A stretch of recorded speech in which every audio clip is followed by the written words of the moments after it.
Hey, morning, everybody. We're going to get started in about 5 minutes.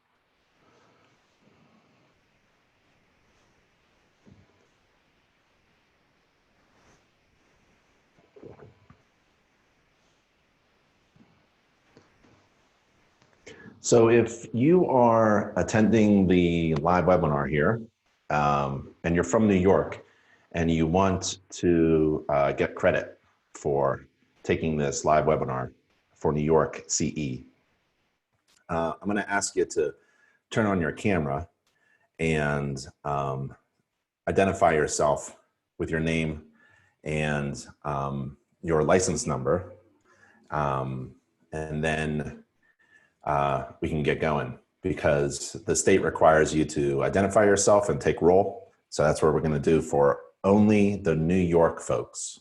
So if you're from New York, I'm going to ask you to identify yourself. We also have another way to identify yourself, and that's through the online course system. So you upload a photo, you identify yourself, you upload an ID, and we have somebody to compare that information so you can get CE. And logging into the online course, all this is free, and you can download your certificate of completion from there. So let's see, who is from New York?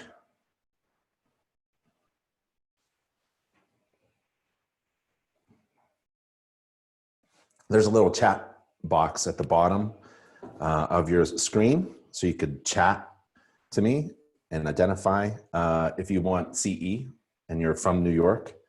And there's also, there should be a little video button. If there isn't, I could help you with that. So why don't you chat and tell me who wants CE from New York? That'd be fantastic.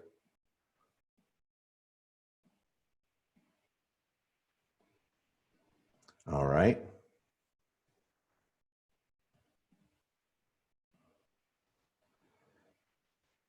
Mitchell, Mr. Garcia,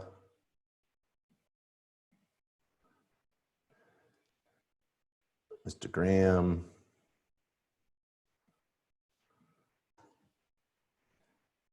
Mr. Myers,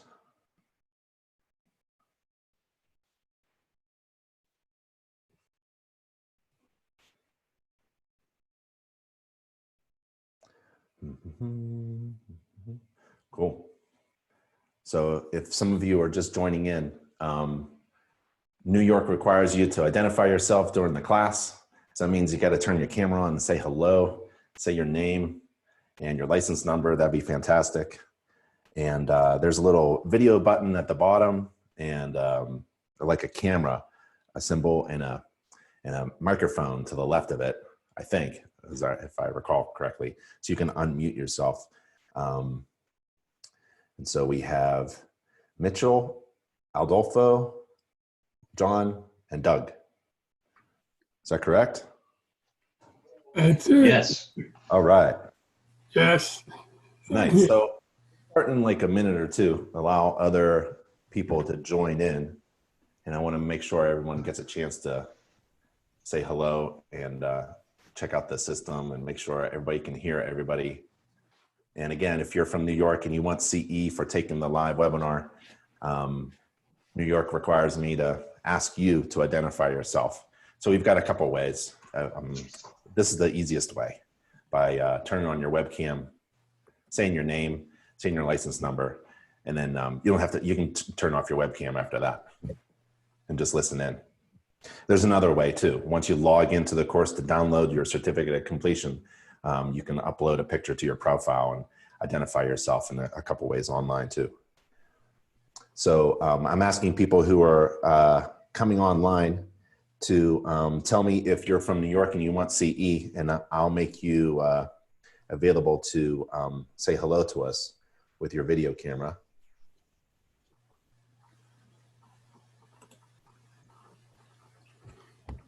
All right, why don't we just start then? Mitchell, you want to say hello, your name and your license number? I just had to unmute. Mitchell Goldstein, New York State, license number 16000013026. That is a long license number. Yes. Thanks. Appreciate it. Adolfo, am I pronouncing your name correctly? I apologize. Adolfo, yeah. Adolfo. Yeah. I'm looking for my license number. I don't have it memorized. That's okay. That's okay. Take your time. John Graham, Mr. Graham. Sure, hi. John Graham, New York, license number 16000005054. 5054, right. And Mr. Myers, Doug, can you, you want to turn on? You're from New York, Doug? It's okay if you don't want to talk. I can't give credit. That was my with my contact at the Division of Licensing. So if you're from New York and you want credit, just tell me in a chat box. Steven's here. Just tell me in a chat box, and I'll promote you to a special kind of attendee of the webinar, so you can turn on your webcam. And we're asking people from New York only, to identify themselves by their name and their license number. So hey, you Ben, can get CE credit. Can you hear me? Yep, I can hear you. And if you can turn on your video camera, that'd be great. Sorry, let me figure that out. Sorry. If it doesn't work, that's okay. Adolfo, do you have your license number? I do. It's 16000093605. Great, thank you. Thank you. And let's see, did we ask John Graham? Stephen, there you are. You want to identify yourself and your license number? Yeah, my license number is 16000074490. Great. And let's see, anyone else coming online? I see a couple more people like Tom, and everyone from New York only. If you want CE, the New York Division of Licensing asked me to turn on your webcam and allow you to talk and say your name, identify yourself with your name and your license number so you can get CE. Everybody from New York, if you want to chat with me, there's a little chat box and say, I'm from New York and I want CE, and I can turn on your webcam, or the feature that turns on your webcam. Doug Myers, that's okay. You don't have the ability to identify yourself this way. We could do it the other way, which is you're going to log into the course to download your certificate of completion. And when you do that, upload a picture of yourself. And there's a couple other clicks you got to do in order to identify yourself. So no problem. This is just easier for the state. That's no problem, Doug. I understand. No big deal. Anybody else? Tom, do you want to identify yourself? And anybody else, just chat right now. Let's try to do this within the next few minutes. We don't want to take all morning, try to identify ourselves. So people from New York only who want CE, the Division of Licensing asked me to turn on your camera so you can identify yourself by name and your license number. And if you can't do that, that's okay. We have another way to doing it. Hey, this is Tom. Hey, Tom. Thomas G. Velosen, and license number 16000005194. 5194. Thanks, Tom. And do I have time to hit the head? Yeah, sure. All right, be right back. Okay. And the rest of you, you can turn your cameras off if you want to, or look at each other. It doesn't matter now that you've done the video thing. And you can make sure your microphones are on mute as well. I had a student who carried his laptop into the bathroom. So you want to make sure your microphone is off, your video is off after you identify yourself. So again, Division of Licensing in New York asked me to ask you to identify yourself by video and audio and the license number. So if you are from New York and you want CE, only folks from New York who want CE, please chat. Tell me that you're from New York and you want CE, and I'll turn on your camera feature so you can turn on your microphone and identify yourself. Let's see. Jim, hold on, Jim.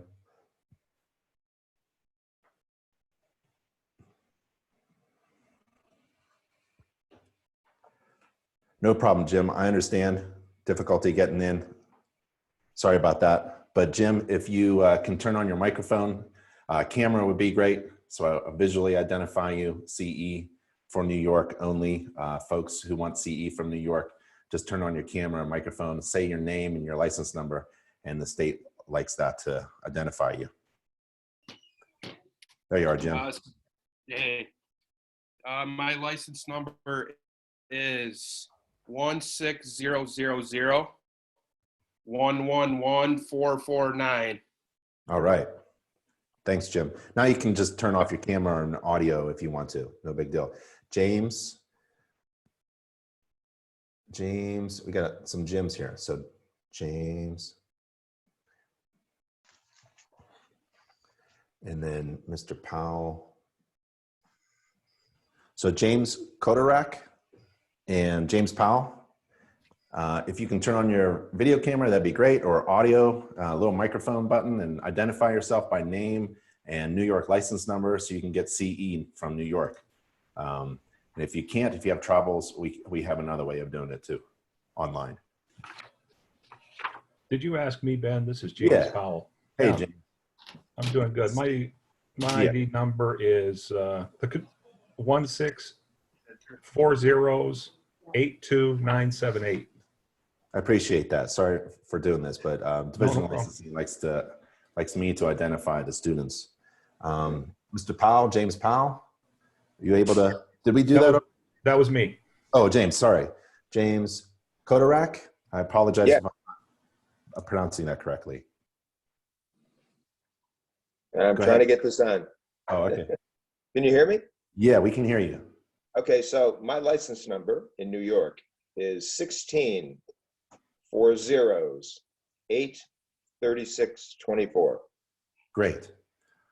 Now you can turn off your camera and your microphones if you want to, if you've identified yourself and you're trying to get New York CE. Anybody else? We're going to wrap this up because I don't want to take too much time. Oh, Mr. Patterson, Ron Patterson.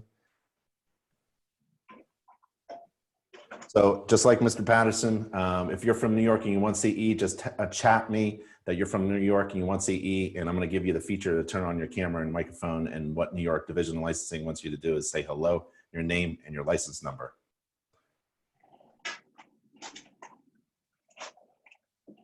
Oh, Mr. Patterson, you're not from New York. No big deal. No big deal. Yeah, this is for New York people only, for folks who want to add CE credits to their New York licensing renewal process.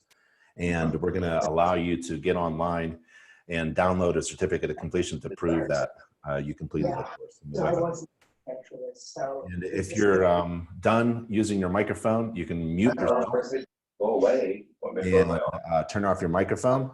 At some point, like this is like Someone's microphone is on. Mr.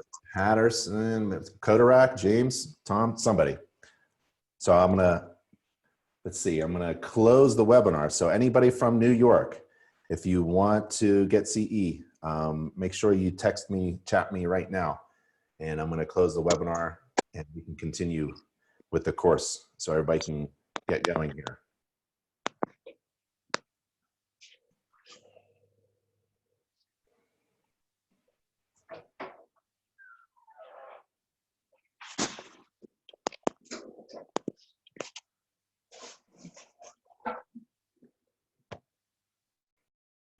All right. Okay, I think that's it. So let me handle a few things on my end over here, and then we'll get going.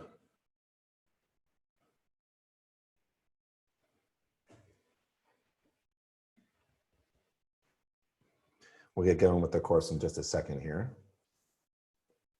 Just want to make sure I got all my settings right and we're recording, because I'm going to give you all a recording of the video as well.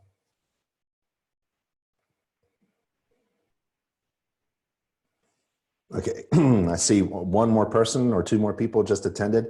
So if you are from New York and you want CE, be sure to chat me right now, because it's at the 10-minute mark. I'm supposed to be done with student enrollment.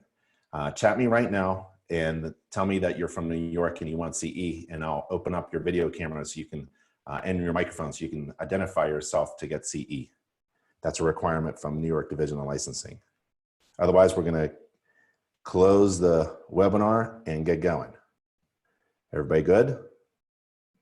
Anybody else who needs CE? Yeah, anybody else who needs CE? Okay, cool. So let's go on here. I'm going to share my screen.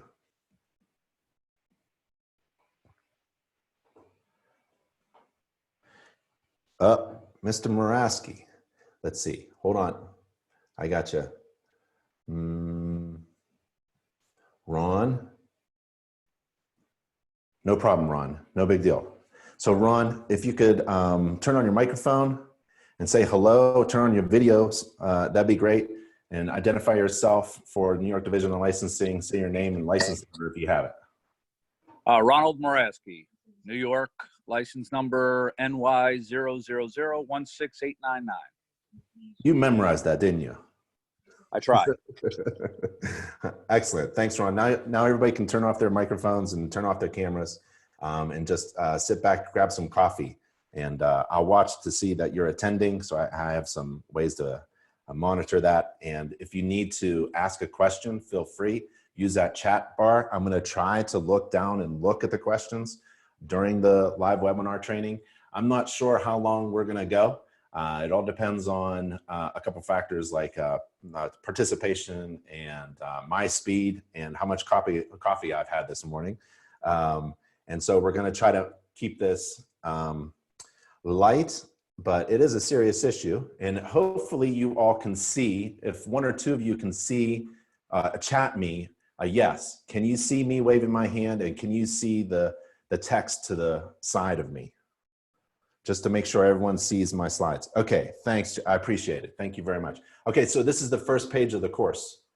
And I'm gonna go through the course. It's basically our training course content. So I'm gonna go through my slides essentially. And maybe some of you have gone through the course or not. We update it almost every day, looking at different resources so we can update the content. So you may have taken it before, and I think a few things have changed by now. It's free and online to open to everybody, even members and non-members alike, even home inspectors, contractors, real estate agents, and anybody who completes the online portion. There's a link to download the logo if you wanted to use the logo and a couple other resources. And if you're not a member, you can click click the link to get a free guest account. So this is the first page of the online COVID-19 safety guidelines course for home inspectors and contractors. We thought it was important for contractors to take this course as well. A lot of inspectors are becoming contractors, and InterNACHI has training resources to help you prepare to take the ICC state exam if you are interested in becoming a plumber or electrician or a contractor of some kind. So we wanted to make sure that this course, which was primarily designed for home inspectors, can apply to just about everybody. And it was developed last month by InterNACHI, and we'll do our best to keep the course content updated with information from the U.S. Centers for Disease Control and Prevention and other government agencies as relevant information about the coronavirus pandemic comes available. And you've got, through the online course, you won't be able to do it from where you are right now, but when you log into the course, you'll be able to click links for additional resources that are highly valuable. And the following resources are available or used for updating this course. The Center for Disease Control, the CDC, World Health Organization, the Government of Canada, and the InterNACHI certified home inspectors themselves. We get a lot of feedback from our members, and we have, over 24,000 members across the United States, and that's really good feedback. So feel free to give us back some information if it's lacking anywhere, or you find a link that doesn't work. We really appreciate that. Again, this course is primarily designed by InterNACHI, world's largest organization of home inspectors, to train its membership. But the training is applicable for home inspectors, contractors for sure, real estate agents, they should know what's going on, home buyers and sellers, and the general public. It's got some good information in there.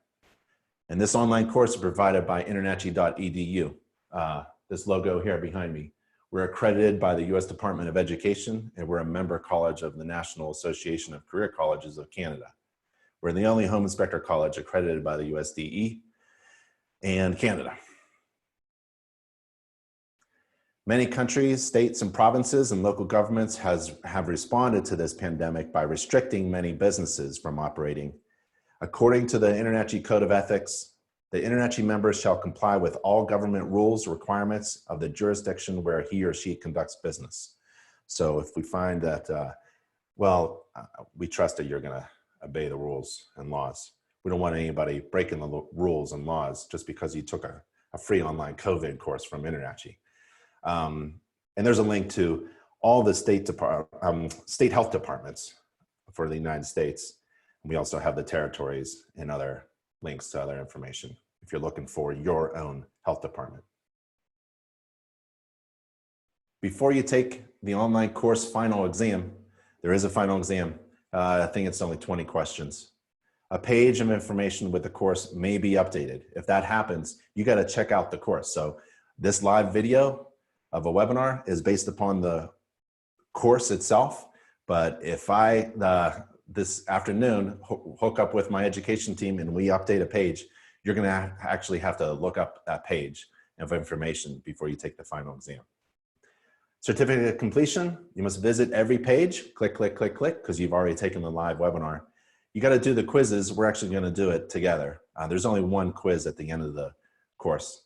And there's 2 writing assignments. You got to do some writing assignments, and don't freak out. It's very easy. It's what home inspectors do all day. So we're going to ask you to take a picture of something, do an inspection of anything. So if you're in your living room right now, taking the course or looking at the live video, you can take a picture of a window, right? And talk about the sash online. So you have to write 40 words about what you inspected. So take a picture of the window, upload that picture to the form, post it. It's not public, it's confidential. And we ask you to do that in order to complete the assignment. It takes maybe 15 minutes. Some of you, if you're new, right, this is a big thing to do what home inspectors do all the time, which is to inspect something, make observations, take a picture of it, and then communicate that by uploading a picture to some kind of software. It's the assignment system of the course. Upload that picture and write 40 words, minimum of 40 words about it. The information contained in this course is intended to advise and guide the inspector and contractor. It's not a standard. It's not a state regulation. It's not federal regulation. It contains basically recommendations that are advisory in nature, informational content. And it's intended to assist everyone so that they can work in a safe and healthy workplace and environment. So we encourage employers to provide their employees a workplace free from recognized hazards and a set of guidelines to keep them safe and healthy. There's a certificate and logo. I have it on one of my cloth face coverings. We're developing better coverings. Next week, we'll have them available. You can use the logo on your business card, on your website, on your phone, or something like that if you'd like. For InterNACHI members to download that certificate, for everybody, I need to make that correction. You can download the certificate. You don't have to be a member of InterNACHI after passing the exam. But if you're a member and you want it in your transcript and in your CE records and download it into your, there's other features that InterNACHI members have. You can do that. So the logo is available for everybody. And if you need a new logo design, if you don't like the look and style of that logo, you could redesign it. And then we have a member marketing team to design that. You can email Jessica. Jessica's Director of Marketing. If you've got ideas about using this COVID logo for your business in a more customized way, we have that service available for you, and all the design work is free, but you've got to be a member of InterNACHI. So there's a little video about how to progress through the course. If you don't know how to, it's very easy. You're looking at me clicking this next page button. So you click all the way down, click through all the pages, or just jump to the final exam when you log into the course itself. And you have unlimited access. So as a guest member or a full member of InterNACHI, you can log into any course actually now. Once you create a free guest account, you have unlimited to InterNACHI's, all of them, all online courses at that website, nachi.org/education. And you can repeat a course at any time. If we update the COVID course, you can come back and get additional information. If we have a new logo, you can download it from the course itself. You can pop in and pop out. You can take it on any device. Feel free to leave the online courses at any time. It should remember you, and it will pop you right back in where you left off if you're using the same device. And there's a bunch of learning opportunities, different kinds of ways that we provide different types of learners. I'm more visual, less text. This course is highly text. I apologize for that. So we try to put in pictures in this video. And you can get a education transcript if you wanted to, if you're a member of InterNACHI. So when you log in, we like to identify our students online as well. And there's a couple things you got to do to identify yourself as a student online. If you wanted to download all the course material as a PDF and print it out and go along and make notes, you can do that as well. It's a different kind of learning. And then that's available. You can just download the course PDF.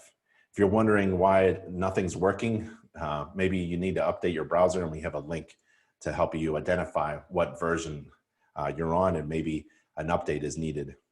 If you wanted to join in a discussion with other inspectors, we have an online forum. It's a really big forum. A lot of crazy stuff can go on in an online forum that's moderated or sometimes not moderated well enough. We apologize for that. We like the freedom of people discussing things openly and not being too hard on everybody. But there are moderators. There's a dozen of them, and we try to keep things cordial and friendly as much as possible. But if you want to discuss some things, especially state-specific things, we have those state-specific threads, especially about being an essential business and or not being declared an essential business. So we have resources for you. We also have videos, graphics, galleries. There's webinars. You're on one right now. We have an occupant release and hold harmless agreement. So if you're going to perform an inspection, whether you have to wait for your state to allow you to perform an inspection or not, we have a release form that you may be interested in. You don't have to use it, but it essentially says to your client reads this agreement and signs it. And it says, after carefully considering the risks involved and in consideration of the inspection company's willingness to conduct the inspection, we hereby release and hold harmless you fill in the blank. It could be your inspection company, it could be your contracting company or something like that. And also the inspection company's clients, owners, officers, employees, contractors, agents, heirs, assigns, etc. So it kind of protects everybody that you're working with in your inspection company. So when you go into the house, the occupant, the owner, your client has already released you from anything that may happen afterwards. So we're always trying to protect our members legally. We wrote a letter to the governor of Pennsylvania. We're still working with the states all over the country. We're doing really well. The staff is really on the front lines of this home inspection industry, along with the healthcare workers. I have friends and family who just left this morning to work at the local hospital. They're on the front lines, keeping us safe and healthy, but also staff is working for you as well.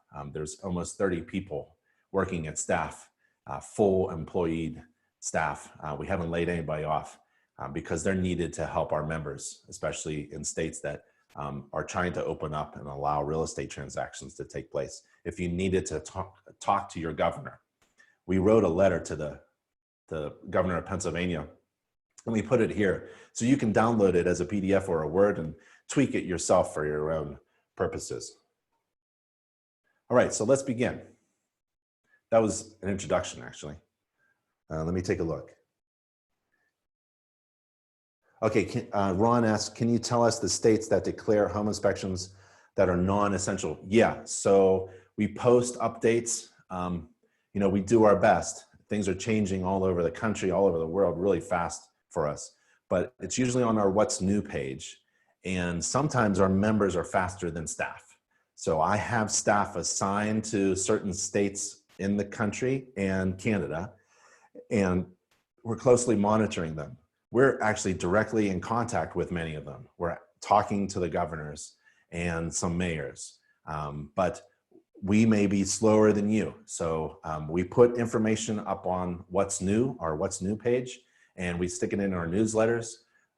But you may want to join the discussion online on our online forum, our discussion board, because sometimes we can't beat the person in that local area who knows exactly what's going on. So every morning I have staff assigned to look at their departments and see if there's anything new coming up.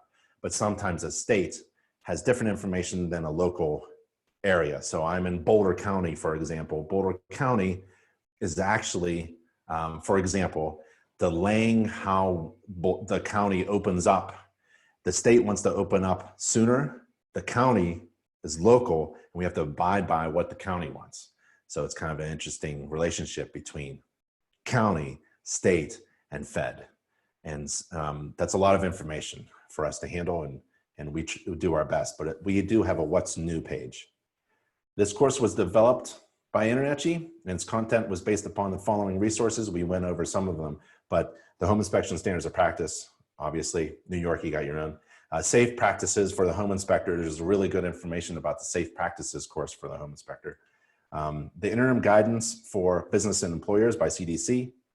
There's an updated interim guidance for airline and airline crew safety, which is an interesting, they want to protect themselves too, and the airline folks have a really good group there. Preventing spread of disease on commercial aircraft, coronavirus disease, the CDC website and the government website, and OSHA also has some really good information. If you need a link to any state health department, we have it here.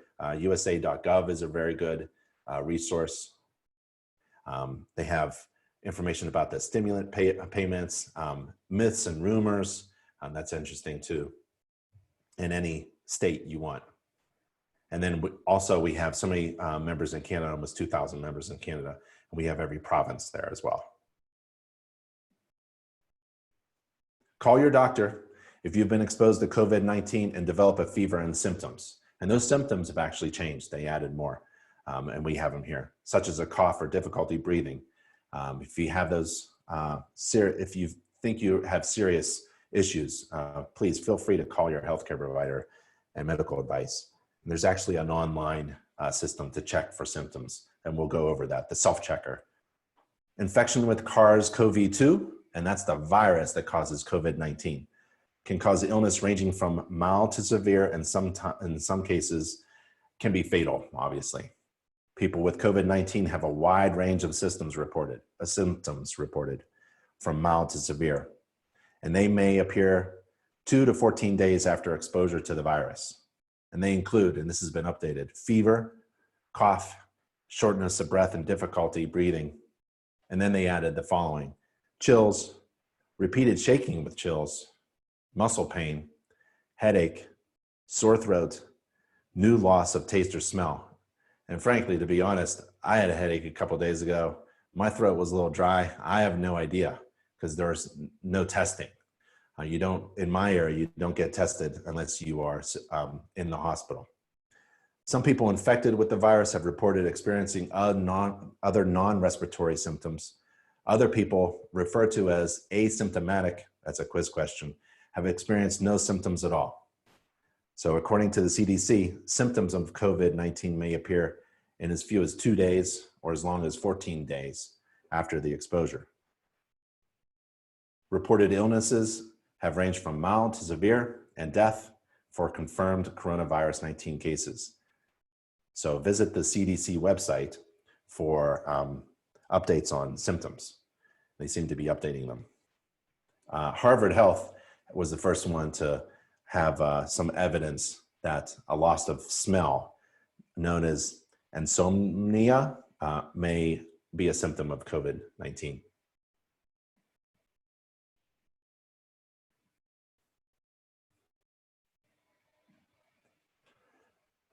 So we have a video here. There's no audio in the video. So it's fever, cough, and shortness of breath. There is a self-checker, and the CDC provides a self-checker. And what you can do is you can go down and let's see. You agree to some information. Clara helps you out. It's a robot, really. And they ask you, where are you located? I'm in the United States. And then you can click where you're from. I'm from Colorado. And you click submit. Are you ill or caring for someone who is ill? This is the critical question. Well, no, I'm not. So I'm not going to burden the system right now. But if you are feeling ill and you want to take a look at how your symptoms are doing and how you're feeling with this self-checker, you could do it, or you could refer people to do it. Maybe some people in your neighborhood. And it tells me it sounds like I'm feeling okay. And if I wanted to use the system for those who are actually sick, I could. So the CDC has a little self-checker, which is kind of nice to know that there's some resources out there for folks who don't feel well and not sure what to do. You should really call your doctor if you're not feeling well. If you develop emergency signs for COVID-19, get medical attention immediately. And those emergency warning signs include trouble breathing, persistent pain or pressure in the chest, new confusion or inability to arouse, bluish lips or face, and it's not an all-inclusive list. Just consult your medical provider for any symptoms that are severe or concerning. How does it spread? We'll talk about how it spreads for a little bit, and then we'll talk about the steps you can take to reduce your exposure. And then we're going to talk about more like business operations, about how to protect yourself, others, and how to operate your business, especially when you have employees. COVID-19 is a new disease, obviously, and we're learning about it, how it spreads, and the severity of the illnesses it causes. People who are infected have symptoms of illness. Some people without symptoms are able to spread the virus. Although the first human cases of COVID-19 likely resulted from exposure to infected animals, infected people can spread the SARS-CoV-2 to other people. The virus is thought to spread mainly from person to person. There was a study about 2 cats who were sick. So we'll leave it at that. Recent studies indicate that people who are infected but don't have symptoms likely also play a role in the spread of COVID-19. There is currently no vaccine to prevent the coronavirus disease, but you can take steps to protect yourself and others during an outbreak. And the best way to prevent illness is simply to avoid being exposed to the virus. And the virus is thought to spread mainly from person to person, including between people who are in close contact with one another, about 6 feet, 2 meters. And now they're saying 6 feet, 2 meters for 10 minutes. Through respiratory droplets produced when an infected person coughs, sneezes, or talks. So they added talk now. So it was just coughing and sneezing, and now talking. There's been a study. These droplets can land in the mouths or noses of people who are nearby or possibly inhaled into the lungs. Some recent studies suggest that COVID-19 may be spread by people who are not showing symptoms. Maintaining good social distance or physical distancing, about 6 feet, 2 meters, is very important in the spread, in preventing the spread of COVID-19. Contacting surfaces and objects that are contaminated. It may be possible that a person can get COVID-19 by touching a surface or object that has the virus on it, and then touching their own mouth, nose, or possibly eyes.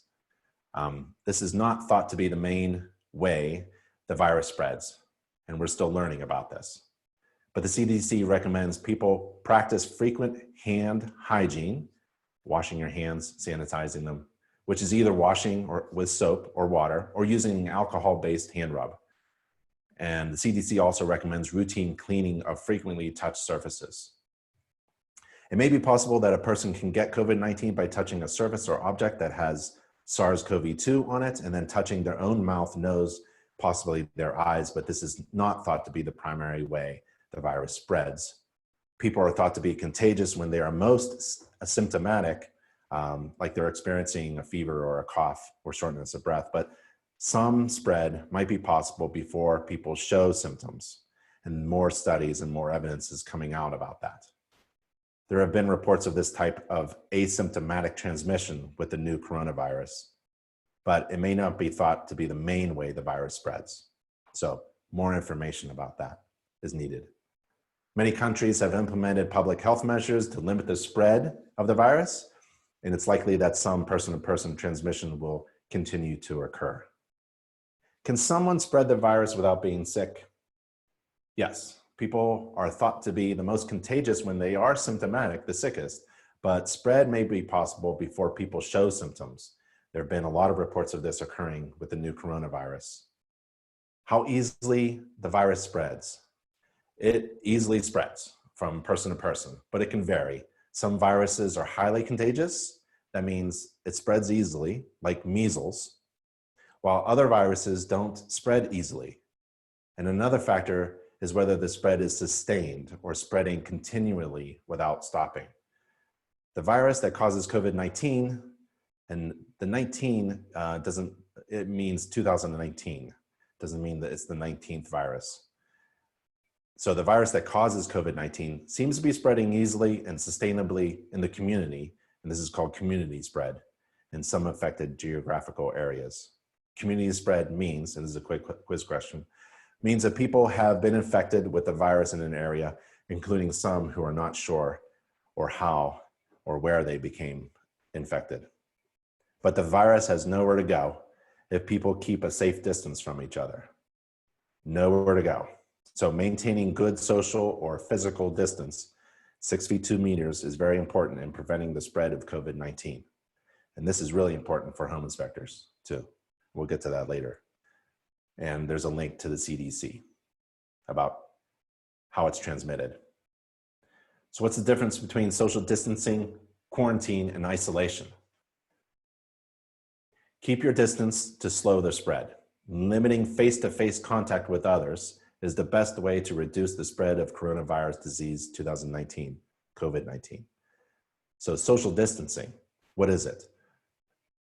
It's also called physical distancing, which means keeping space between yourself and other people outside of your home. To practice social or physical distancing, stay away at least 6 feet or 2 meters from other people. Don't gather in groups and stay out of crowded places and avoiding mass gatherings. In addition to everyday steps to prevent COVID-19, keeping space between you and others is one of the best tools we have to avoid being exposed to the virus and slowing its spread locally and across the country and across the world. When COVID-19 is spreading in your area, everyone should limit close contact with individuals outside your household in indoor and outdoor spaces. Since people can spread the virus before they know they are sick, it's important to stay away from others when possible, even if you don't have symptoms. Social distancing is especially important for people who are at higher risk of getting very sick, like our older folks. So why practice physical distancing? Well, COVID-19 spreads mainly among people who are close contact for a prolonged period. That's at least 10 minutes, they're saying. Spread happens when an infected person coughs, sneezes, or even just talks, and droplets from their mouth or nose are launched into the air and land in the mouths or noses of people nearby. So you've got a few holes in your head, 2 eyes, 2 noses, and 1 mouth.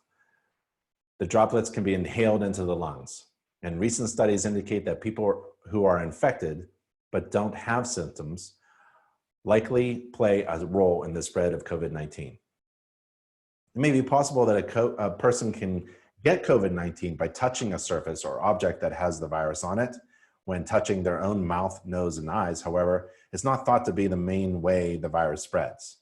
In fact, when I get deliveries, groceries or something, we wash everything on the groceries. We spray them and wash them. When we get an Amazon package delivered, we kind of wipe it all down, the contents, and then wash our hands. But it's not thought of as the main way the virus spreads.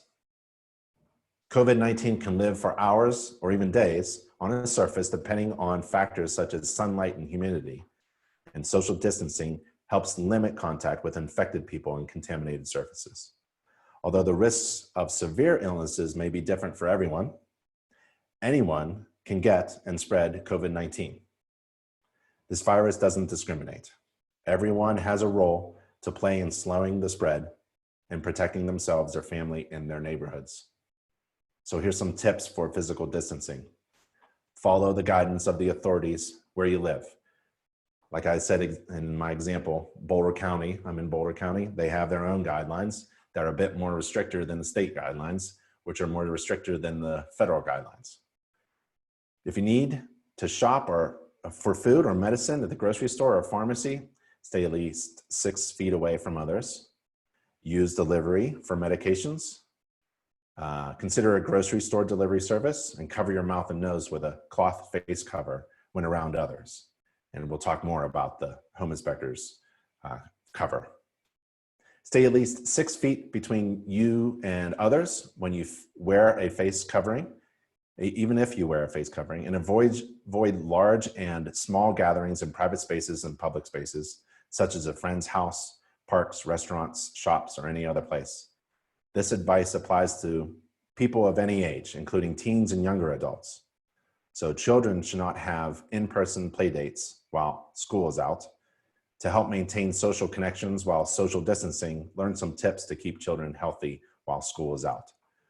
Work from home when possible, and if possible, avoid using any kind of public transportation, ride sharing or taxis or Uber. If you are a student or parent, talk to your school about options for distancing learning, and stay connected while staying away. It's very important to stay in touch with friends and family that don't live in your home. You can call, video chat, stay connected using social media. Everyone reacts differently to stressful situations, so get some tips on reducing stress and coping with the situation. So what's the difference between quarantine and isolation? Quarantine is used to keep someone who might have been exposed to COVID-19 away from others. Someone in self-quarantine stays separated from others and they limit movement outside of their home or current place. A person may have been exposed to the virus without knowing it, for example, when traveling out in the community. Or they could have the virus without even feeling symptoms. So quarantine helps limit the further spread of COVID-19. Isolation is used to separate already sick people from healthy people. So you isolate the sick from the healthy. People who are in isolation should stay home. In the home, anyone sick should separate themselves from others by staying in a specific sick bedroom or space, using a different bathroom if possible. Next, the steps we can take to reduce the risk of exposure to SARS-CoV-2. This section of the course describes basic steps that every business can take to reduce the risk of an inspector's exposure to SARS-CoV-2, that's the virus that causes COVID-19, in their workplace and houses being inspected. Later sections of this course, including those focusing on job classifications, which have 4. There's low, medium, high, and very high exposures, risk exposures, provide specific recommendations for businesses and inspectors within specific risk categories, and home inspectors are considered low risk. Home inspectors can be considered a low risk category. Medium exposure risk jobs include those that require frequent and or close contact with within 6 feet, 2 meters of other people who may be infected with SARS-CoV-2. Home inspectors are not required to be in frequent and or in close contact with other people who may be infected. A home inspector can perform a home inspection alone. It's possible to conduct home inspections and operate a home inspection business without being near anyone. So the recommendation is to inspect and work alone. Home inspectors can and should work alone. Communicate your inspection observations from a distance, just like this picture illustrates. Home inspectors are able to do their work without being in close contact with anyone. Here's some basic steps home inspectors can take to help avoid getting ill from performing home inspections.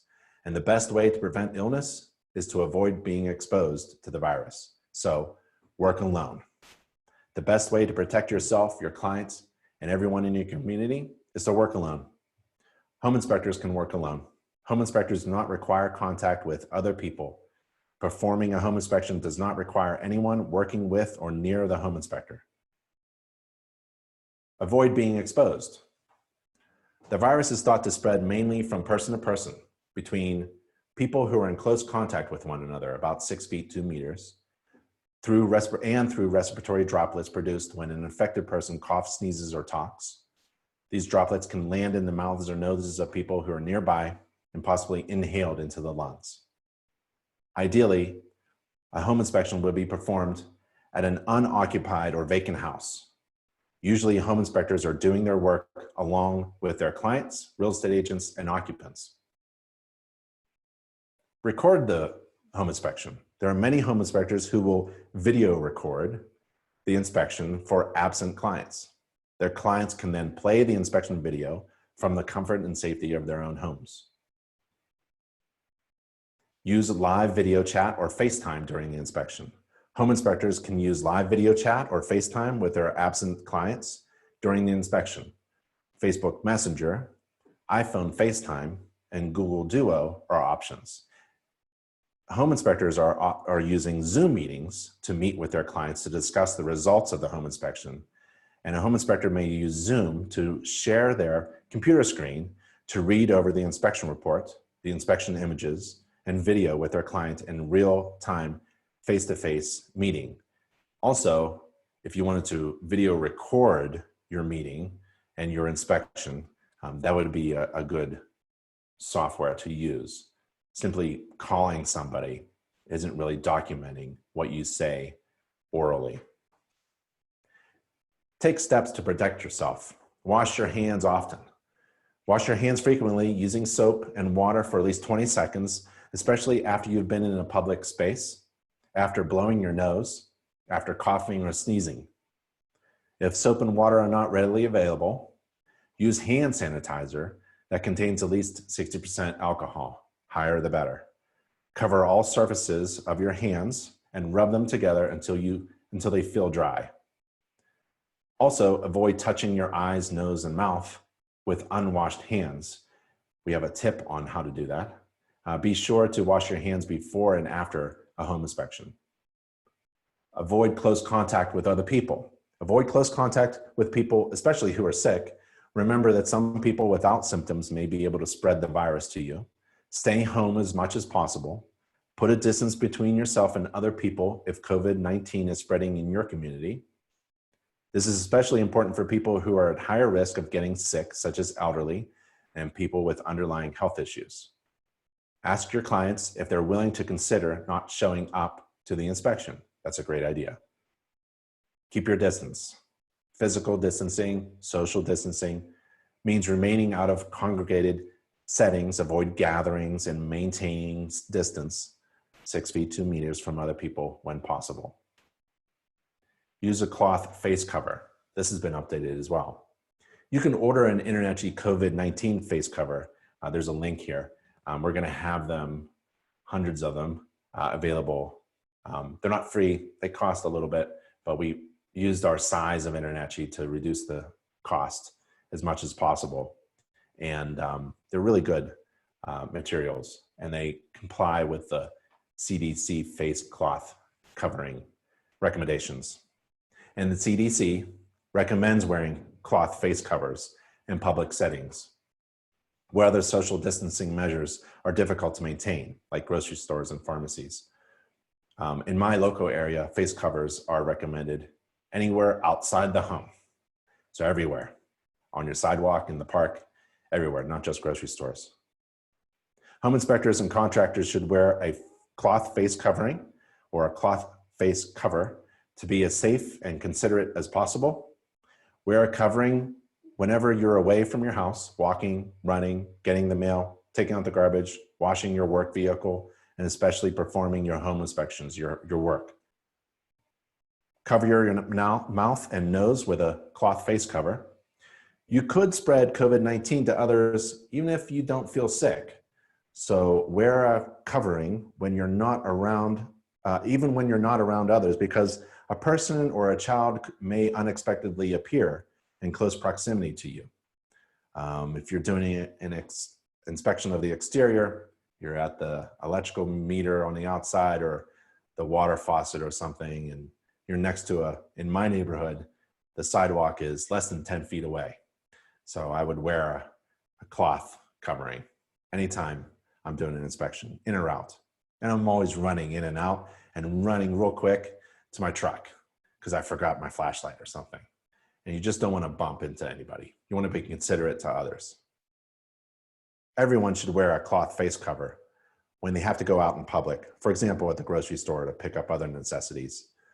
Cloth face coverings should not be in place on young children under age 2, anyone who has trouble breathing already, or is obviously unconscious or incapacitated or unable to remove the mask without assistance. The cloth face cover is meant to protect other people in case you're infected. Gives me a sense of security too, though. Do not use a face mask meant for a healthcare worker. Just continue to keep about 6 feet between yourself and others. The cloth face cover is not a substitute for social or physical distancing. And there's a link to details from the CDC on how to make your own cloth face cover. If you don't have your cloth face covering, remember to always cover your mouth, nose with a tissue when you cough or sneeze, or use the inside of your elbow. Don't sneeze or cough down to the ground. Try to protect yourself and cover it up. Then throw used tissues away immediately in the trash. Don't leave them around. Don't stick them in your pocket. Immediately wash your hands afterwards with soap and water for at least 20 seconds. And if soap is not available, clean your hands with a hand sanitizer that contains at least 60% alcohol. And some of those resources were not available, and they're slowly becoming available through Amazon and other resources. Take steps to protect others. Obviously, if you're feeling sick, stay home, except when you need to get medical care, and learn what to do if you're sick. CDC recommends that people who have symptoms of acute respiratory illness should self-quarantine. We made the difference between quarantine and isolation earlier in the course, until you're fever-free, which is a temperature of 100.4, 37.8 Celsius, or greater, using an oral thermometer, as well as those who exhibit signs of a fever or any other symptoms. So 100.4 is that critical temperature. Recommendations are changing almost daily, so be sure to check with national or local news sources or medical experts for self-quarantine recommendations and other tips to prevent the spread of the disease. Inspectors who work for a larger company should notify their supervisor and stay home if they're feeling sick. And when you perform a home inspection, ask the homeowner or their agent to have their current occupants leave the home during the inspection process. There's no reason for anyone to be there. In fact, I like an unoccupied home when I'm inspecting. Wear a face mask if you're sick.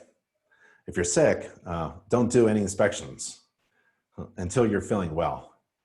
You should wear a face mask when you're around other people, sharing a room or a vehicle, and before you enter a healthcare provider's office. This is when you're feeling sick.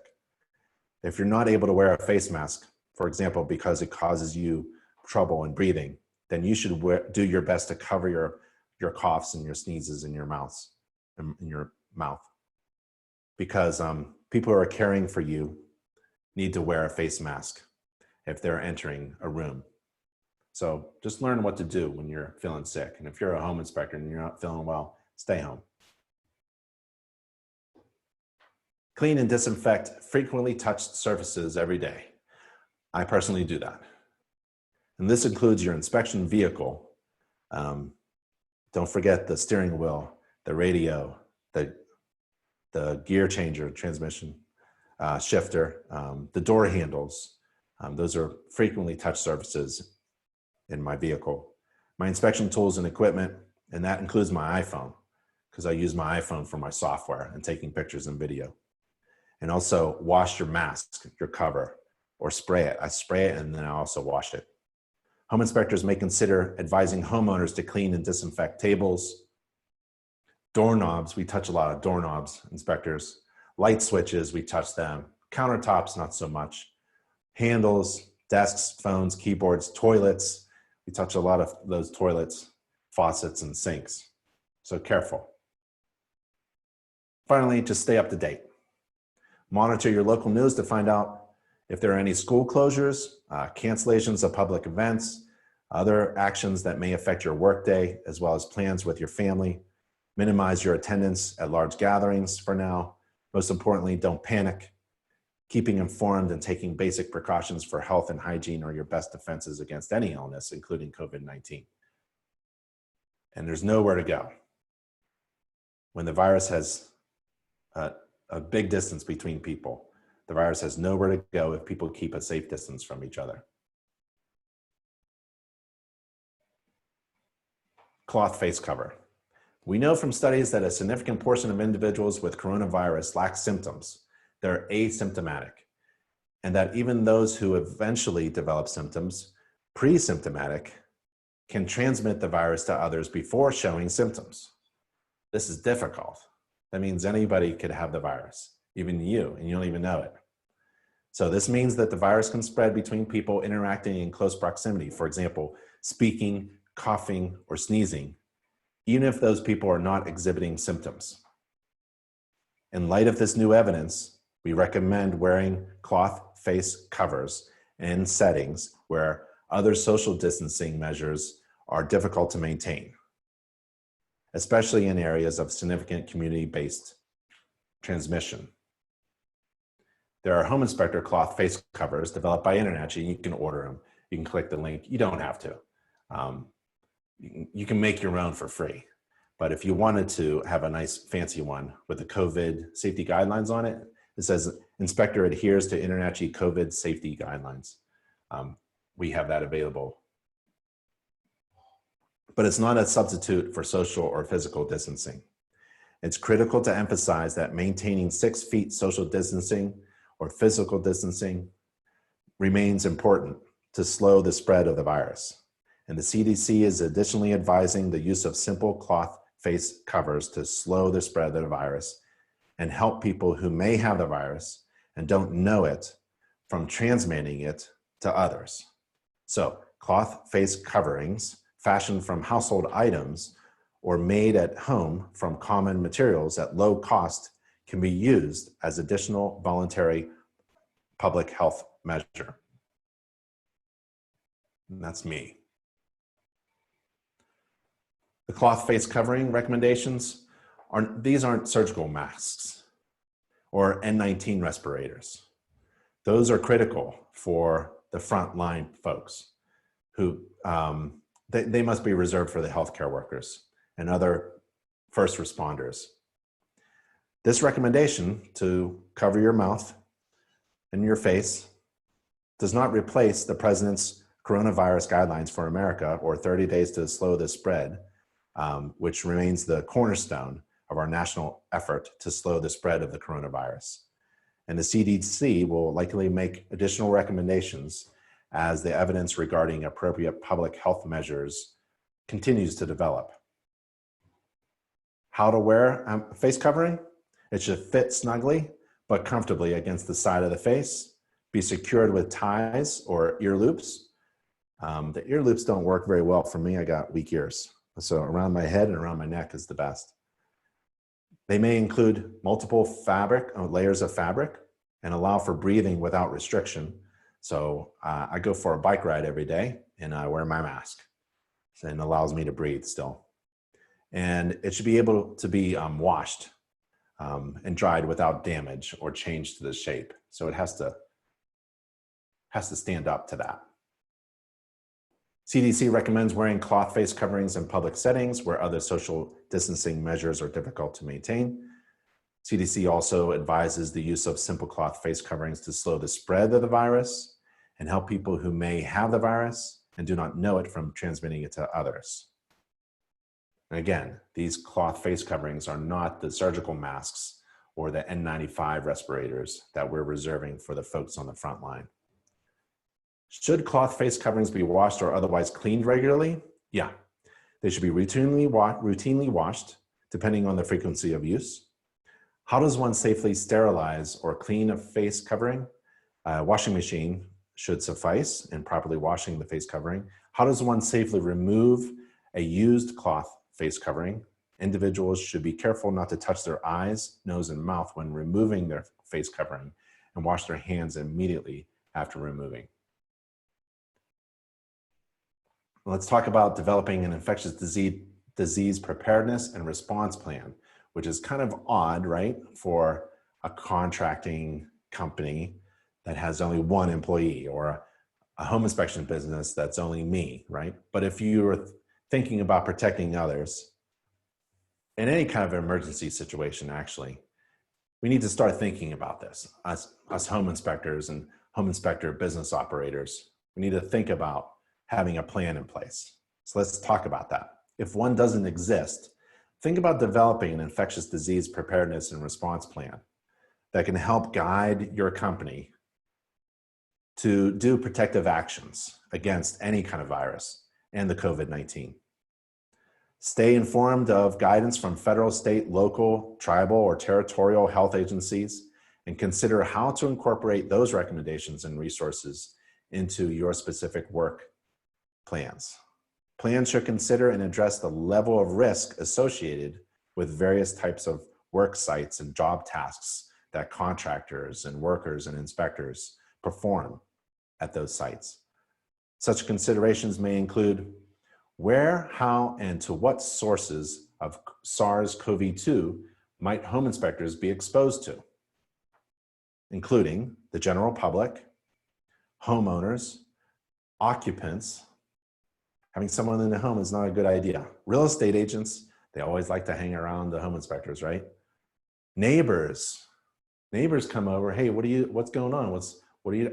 Please stay away. It's an area to think about, how I might get exposed from a neighbor. Other inspectors, we all want to hang out at the chapter meetings or at the convention, and coworkers. How do I protect myself? I like to work with another inspector on the big homes in the commercial buildings. So how do we do that? Well, sick individuals, or those particularly, you have to think about sick individuals or those particularly of high risk of infection. So you have to think about those as well. You have to think about non-occupational risk factors like at home and community settings.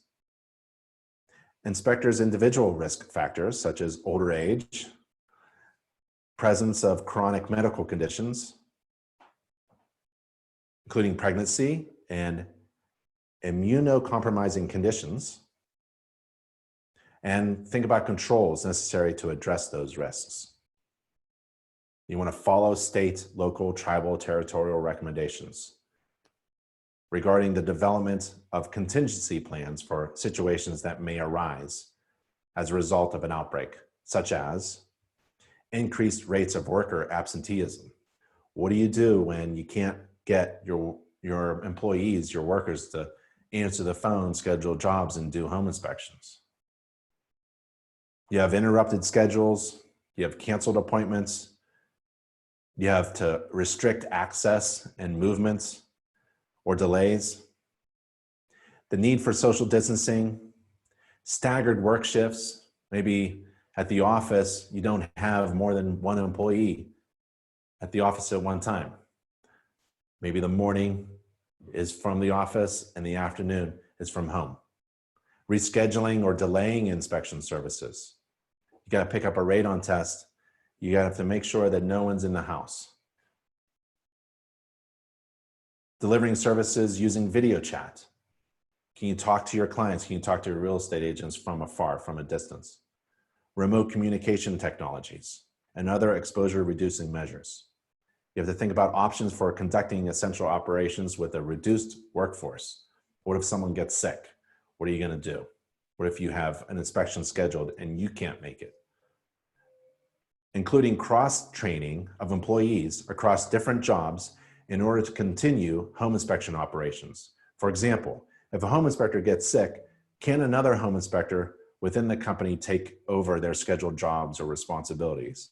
Can you subcontract out a home inspection job to a friendly competitor?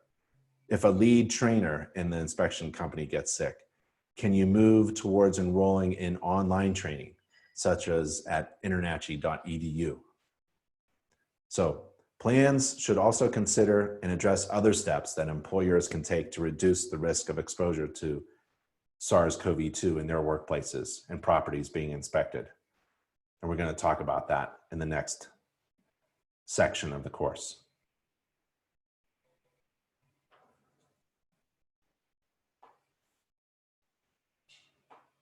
Mitchell says that CDC recommends 70% alcohol-based hand sanitizer content.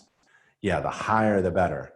I was fortunate, I for some reason had bottles of isopropyl alcohol, and we combined it with a few other things. So the higher the alcohol content, the better. And we had an office space and InterNACHI headquarters. We have 30 employees, right? Not all of them work at the office, about half. And we have hand sanitizers and other, safety equipment and first aid kits and all that stuff. So we had some materials. We were fortunate. We are still fortunate. If that's not available, that's kind of difficult for you. So soap, I hear that there's countries that lack soap, like countries in Africa. That's a problem. They can't even wash their hands with soap. So soap and alcohol. Thanks, Mitchell. Prepare to implement basic infection prevention measures. So for most inspection businesses, protecting the home inspectors will depend on emphasizing basic infection prevention measures. So as appropriate, all home inspection businesses should implement good hygiene and infection control practices for their inspectors' employees. I was thinking about this. We go into crawl spaces all the time, and my company didn't have a plan in place to protect our inspectors. We didn't even recommend washing your hands or making sure that our inspectors wash their hands or wipe down their equipment, because there's a lot of stuff in, I used to inspect barns. There's a lot of stuff in a barn, right? There's manure in a barn. What am I doing to protect myself? Can't just assume that your employees or your coworkers are going to know what to do, right? We need a little bit of guidance, even if it's like this in this course where you hear the same information over and over again. It's good to have the basic hygiene plans in place and some control practices to protect everybody in your company. So the first one is wash your hands. Promote to your inspectors and your coworkers and everybody in your business to wash their hands all the time. Wash your hands. Utilize the various places to wash hands within the workplace, the office, or the house being inspected. If soap and running water are not immediately available, have alcohol-based hand rub that contains at least 60% alcohol, 70%, Mitchell says. Be careful when touching the sink handle. You may want to use a tissue to grasp the sink handle or use a soap dispenser, or to use the soap dispenser.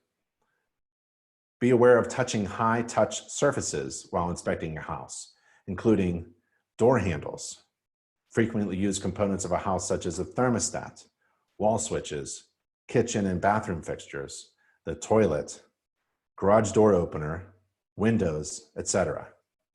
Transmission of novel coronavirus to persons from surfaces contaminated with the virus has not been documented as of March 27th. I think there's some updates that are needed right there. Transmission of coronavirus occurs much more commonly through respiratory droplets, that's true, than through fomites. Current evidence suggests that novel coronavirus may remain viable for hours to days on surfaces made from a variety of materials. Wear disposable gloves during the inspection process. Throw the gloves away into a trash container immediately after the inspection and wash your hands immediately If no gloves are worn, be sure to wash the hands. Stay at home. Encourage everyone to stay at home if they're sick. If you're a home inspector, contractor, just stay at home. A real estate agent, don't meet me at the property.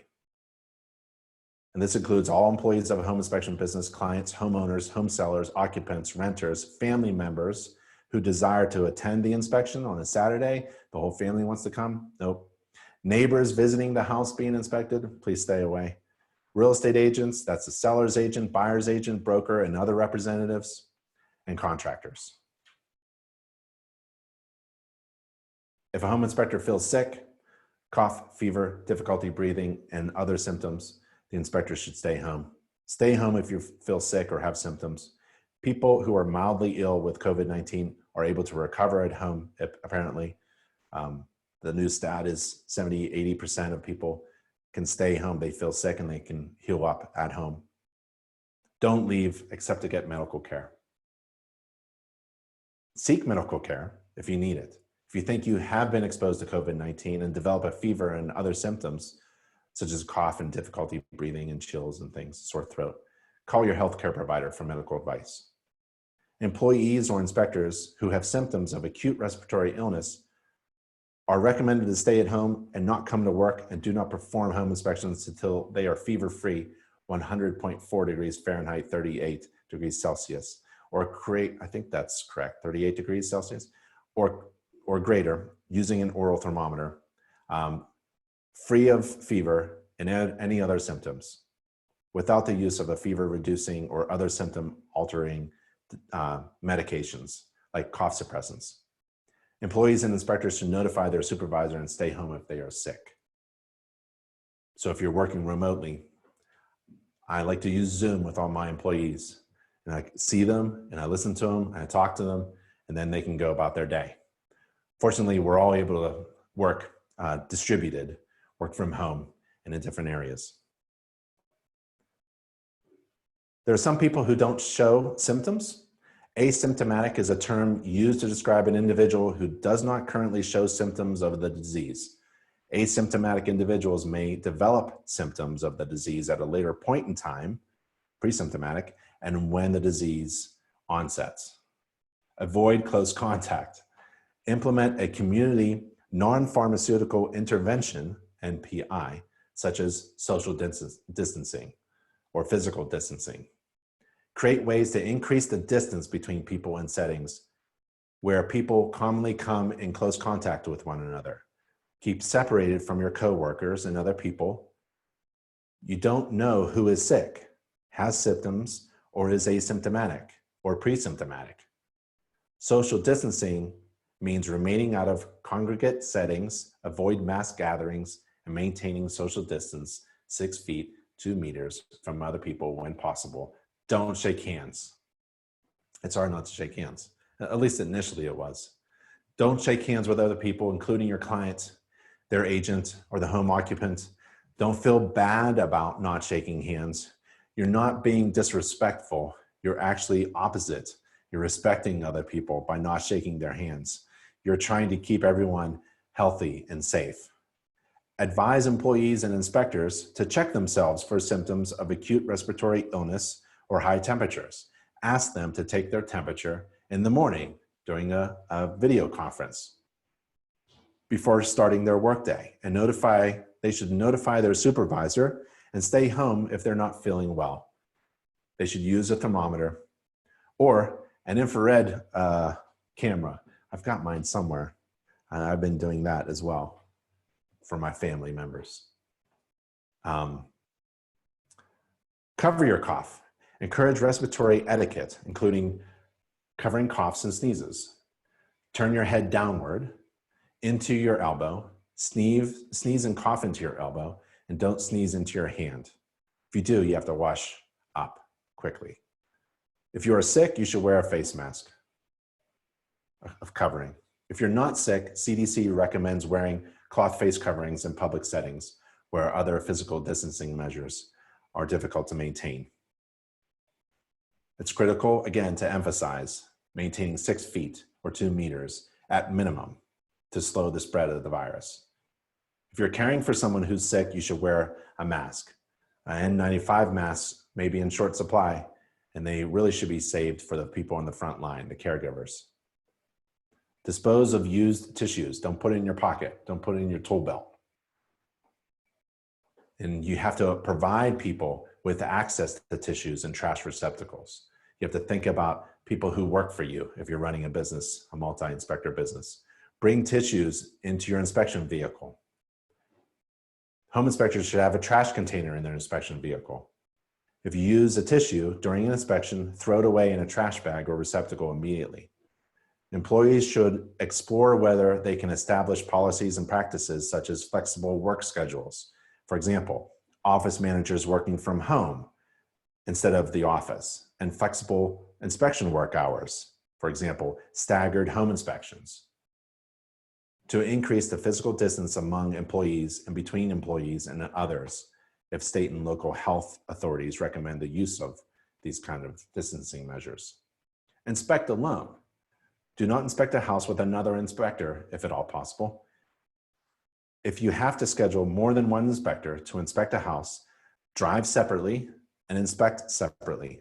Travel in separate vehicles to and from the inspection site. Inspect separated, different floors, different systems, and not in the same room at the same time. The best inspection software provides for multiple inspectors writing the same inspection report at the same real time. Ask the homeowner and occupants to leave the home prior to the inspection. Ask the real estate agents to not enter the home while you're inspecting. Discourage inspectors from using other inspectors' phones, desks, offices, or inspection equipment and work tools when possible. Don't share devices or inspection tools. Avoid touching your face, eyes, nose, and mouth. If you're inspecting, try using the less dominant hand while inspecting. So, for example, I'm right-handed. If you're right-handed, try using your left hand to do most of the inspection, which may include touching normal operating controls. You may be less apt to touch your face with your less dominant hand, and that is where the transmission may come. So I'm touching a lot of, let's just assume contaminated surfaces, high-touch surfaces, toilets and doorknobs and things.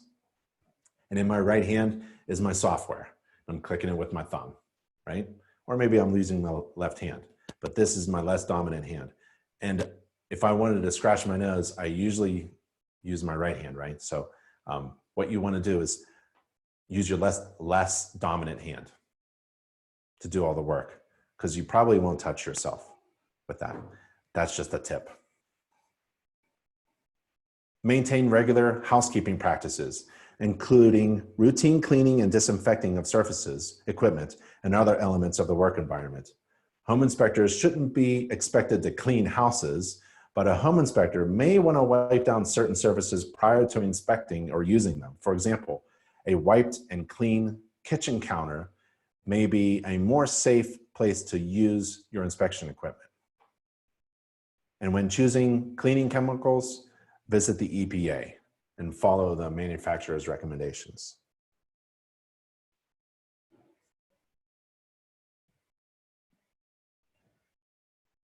Here's some procedures for identifying and isolating sick people.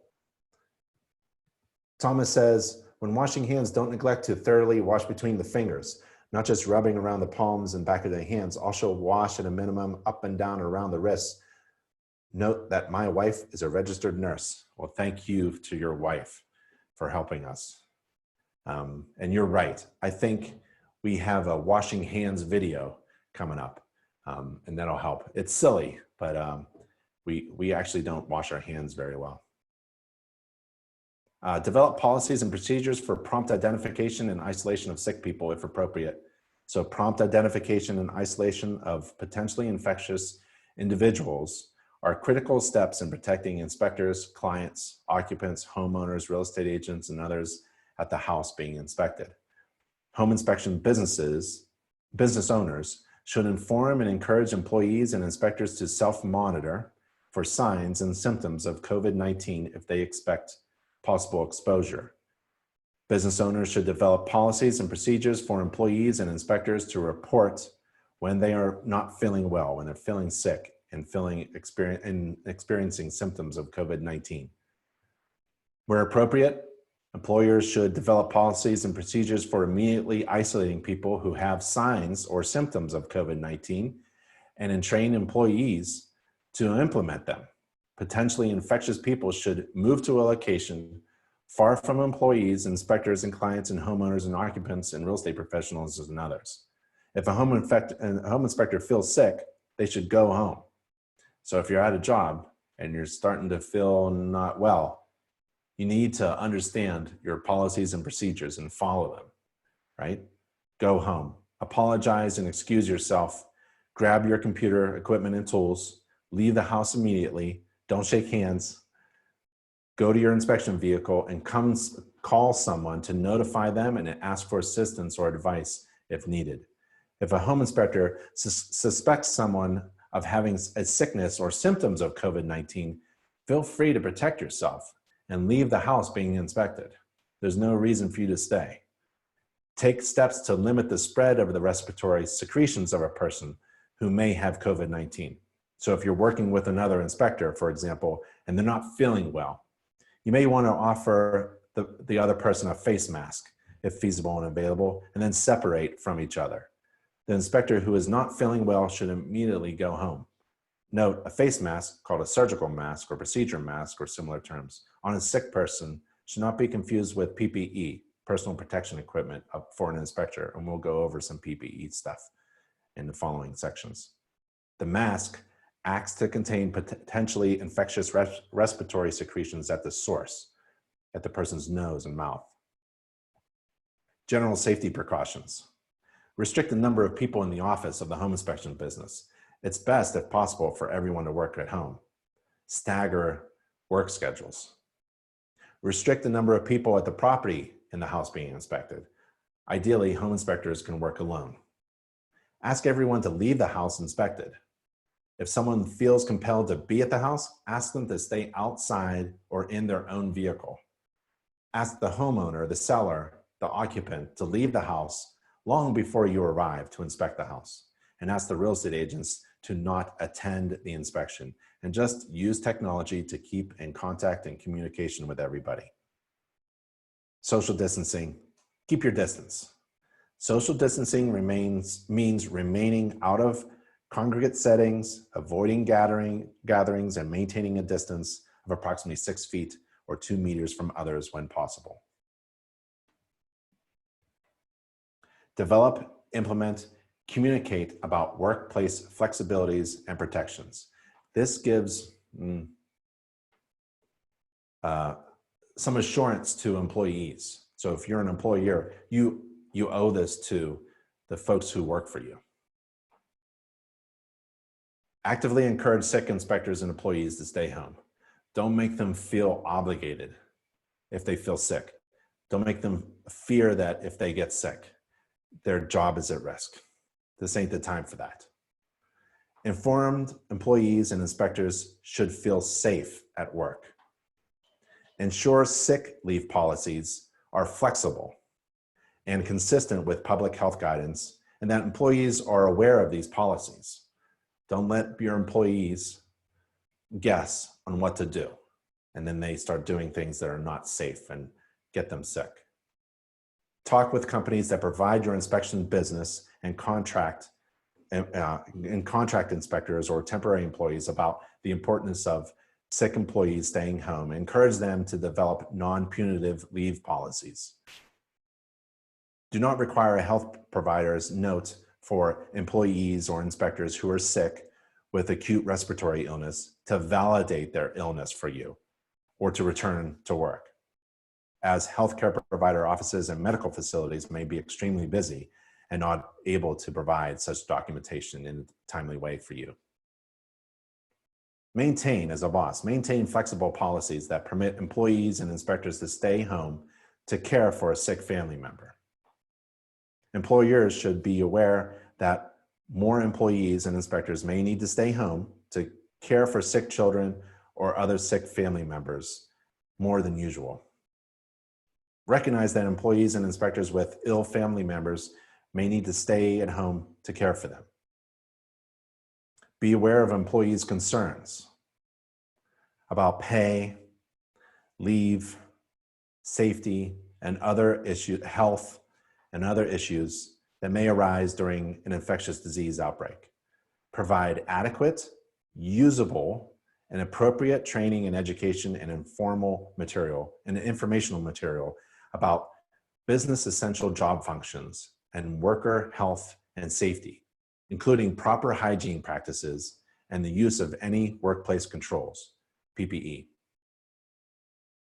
And work with insurance companies and state and local health agencies to provide information to workers and customers about medical care.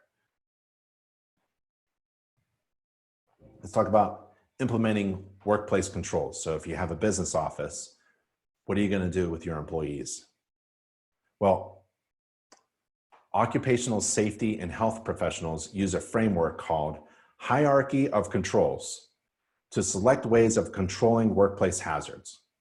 In other words, the best way to control a hazard is to systematically remove it from the workplace rather than relying on workers to reduce their own exposure. And here's the hierarchy of controls. The most effective way to control is at the top. And at the top is elimination, physically removing the hazard. And at the very bottom, which is the least effective, is PPE, protecting the worker with personal protective equipment. Now, above PPE are things that employers can do. You can do for yourself if you're a sole proprietor. You're the only person at your inspection company, or if you have workers or family members who are working for you in your inspection company. Administrative controls, changing the way people work so that they feel safe at their workplace. Engineering controls are a little bit beyond us, and substitution is beyond us as well as home inspectors. So the idea behind this hierarchy is that the control methods at the top of this illustration are potentially more effective and protective than those at the bottom. During a COVID-19 outbreak, when it may not be possible to eliminate the hazard, the most effective protection measures are listed from most effective to least effective. Engineering controls, administrative controls, work practices, the type of administrative control, and PPE.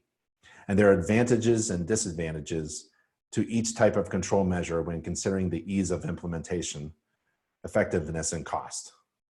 In most cases, a combination of control measures may be necessary to protect your employees and inspectors from exposure. Real quick, engineering controls.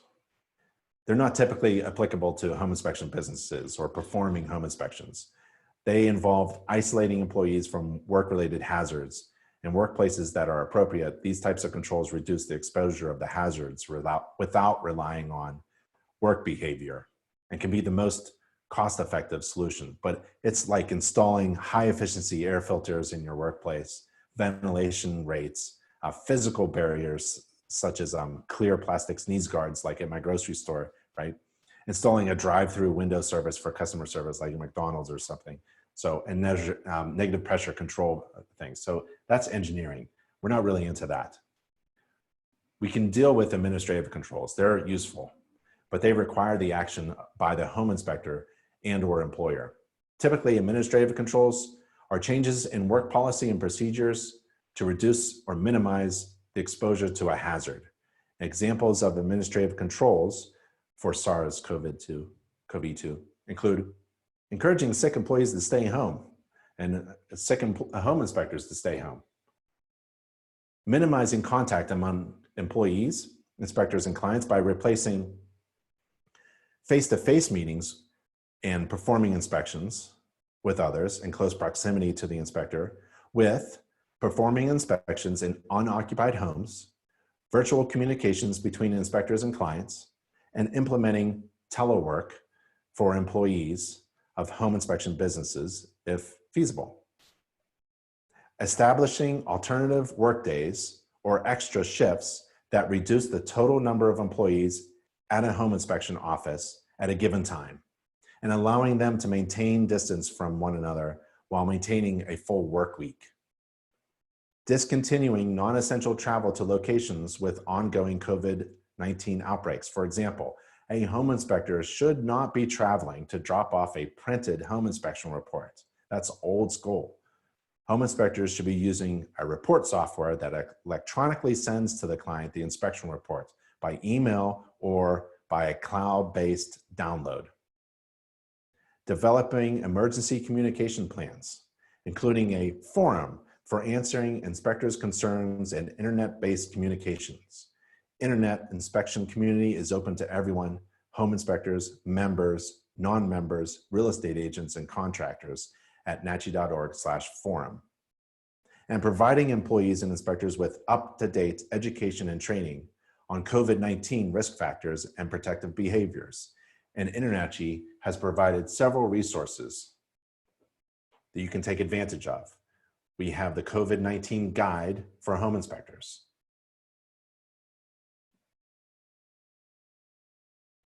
And you can download that or share that URL. We have a COVID-19 guide for commercial property inspectors by our sister organization, CCPIA. You can share this URL with your employees. We have a COVID-19 safety guidelines for home inspectors and contractors course, which you are taking right now, and we're doing a live webinar on that information. We have a COVID-19 safety guidelines logo. That's on our logos page, and you do a search, and there it is there. And you can download it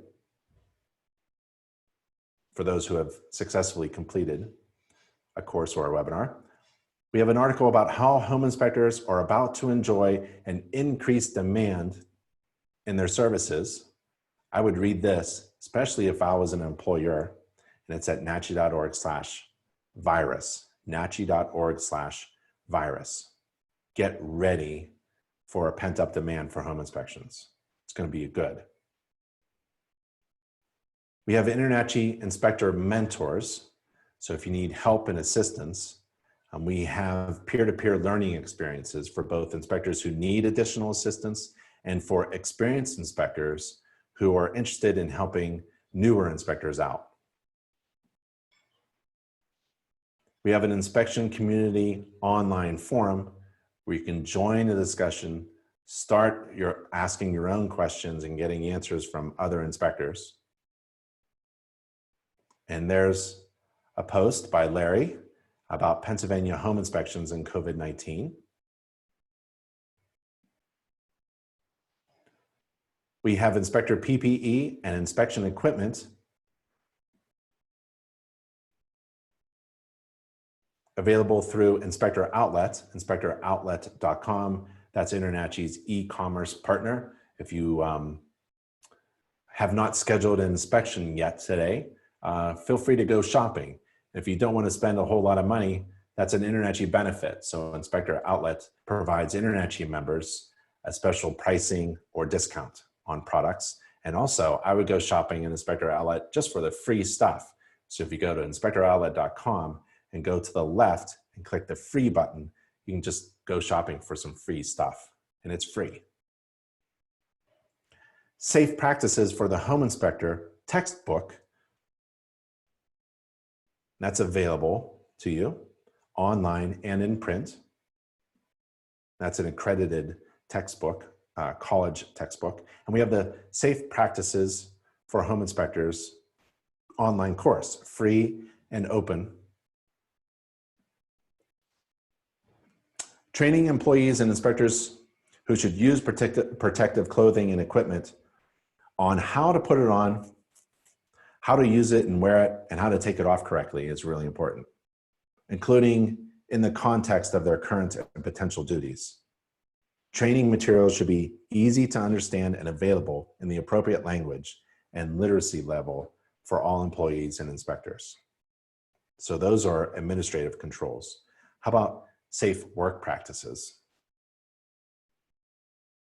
Safe work practices are types of administrative controls that include procedures for safe and proper work used to reduce the duration, frequency, or intensity of exposure to a hazard. Examples of safe work practices for the SARS-CoV-2 include providing resources in a work environment that promotes personal hygiene. For example, employers should provide tissues, no-touch trash cans, that's really important, hand soap, alcohol-based hand rubs containing at least 60 to 70% alcohol, disinfectants, and disposable towels for employees and inspectors to clean their work surfaces at the office, inspection vehicles, their computers and their phones, and inspection tools and equipment. Thomas confirmed that 38 degrees Celsius does equal 100.4 Fahrenheit. Thank you. Okay. Requiring regular hand washing or using alcohol-based hand rubs. Home inspectors should always wash their hands when they are visibly soiled during inspection and after removing any PPE. Post hand washing signs in restrooms of the offices of home inspection businesses should be provided, and employers should provide cloth face covers. And here's a hands washing video. I don't think there's any music.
Okay.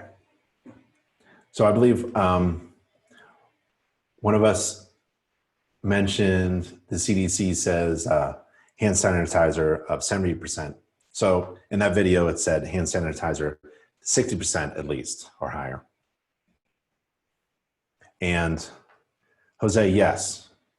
Mr. Rodriguez, this will be video recorded and available afterwards.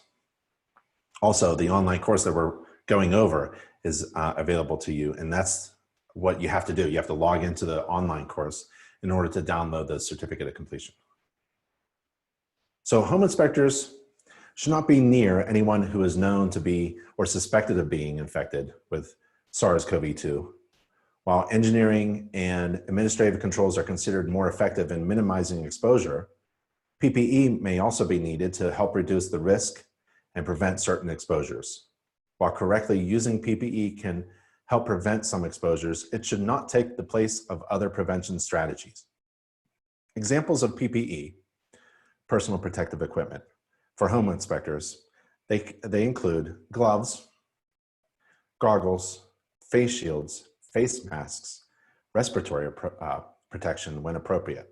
Personally, I've always used gloves, goggles, or my glasses with goggles over them, especially when at the electrical panel. I know it's not high voltage, but at a residential electrical panel, I love the goggles.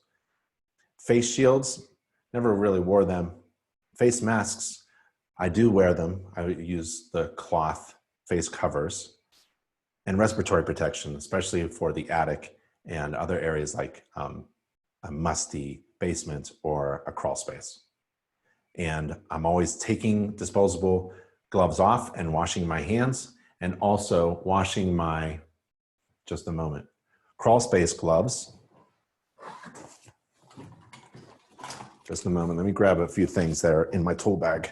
As always, I have my tool bag with me. You know, your knee pads, they need to be washed well.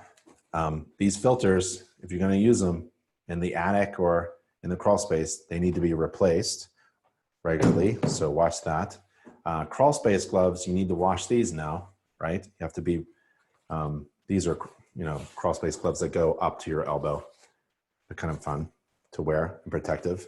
One more thing, two more things. Your cap or hat, it's always good. It feels good to just have it on my head. You can get the protective one with the plastic guard as well, but these need to be washed. And a lot of inspectors use disposable booty covers or the InterNACHI CPI covers. And remember, this is not recommended by the CDC as an administrative control to protect your workers. In fact, I personally just don't recommend it very well. I've never felt that they help me protect myself from the homeowners, because once you use them, right? Let's say you come from a contaminated area and you put your things on, that contamination is still in there, and there's just no time for me. There's not enough time during the day to wash this in between jobs or between days, because I would just be transmitting contaminated material inside my booty. So what I do is I wear different shoes. That's just a total removal of leaving the contaminated, dirty shoes or boots outside and not bringing that inside. There's a total separation. This actually is, you're bringing something in that has, it may be covered, but maybe it's not covered well. And maybe now you've got your hand in there, and maybe now, so, you know, when you step on, well, I don't want to be gross, but when you step on spit on a sidewalk and you're inspecting in an area where there's spit on the sidewalk, just careful. Think about just taking off your shoes and putting indoor only shoes on. That's always been the recommendation for InterNACHI. But if you wanted a booty cover, we got those booty covers for you. I think that's what I wanted to say about those. Okay, during outbreak of an infectious disease such as COVID-19, recommendations for PPE specific to home inspections may change depending upon geographical location, updated risk assessments for workers, information on PPE effectiveness in preventing the spread of COVID-19. Employers should check resources regularly for updates about recommended PPE. All types of PPE for inspectors must be selected based upon the hazard of the inspector, properly fitted and periodically refitted as applicable, like respirators, they need to be tight, consistently and properly worn when required, regularly inspected, maintained, replaced, cleaned, disinfected as necessary, properly removed, cleaned, and stored and disposed of as applicable to avoid contamination of self, others, or the environment, another house. Many home inspectors are using disposable gloves, wearing them during the inspection, and throwing them into the trash immediately after the inspection. And when you do so, you have to take off the disposable glove in a particular way and wash your hands immediately. Employers should provide their home inspectors with PPE needed to keep them safe while performing their jobs. And types of PPE required during a COVID-19 outbreak will be based upon the risk of being infected with SARS-CoV-2 while working and job tasks that may lead to exposure. There's an inspector there protecting themselves and maybe talking to their client or entering information on their mobile software.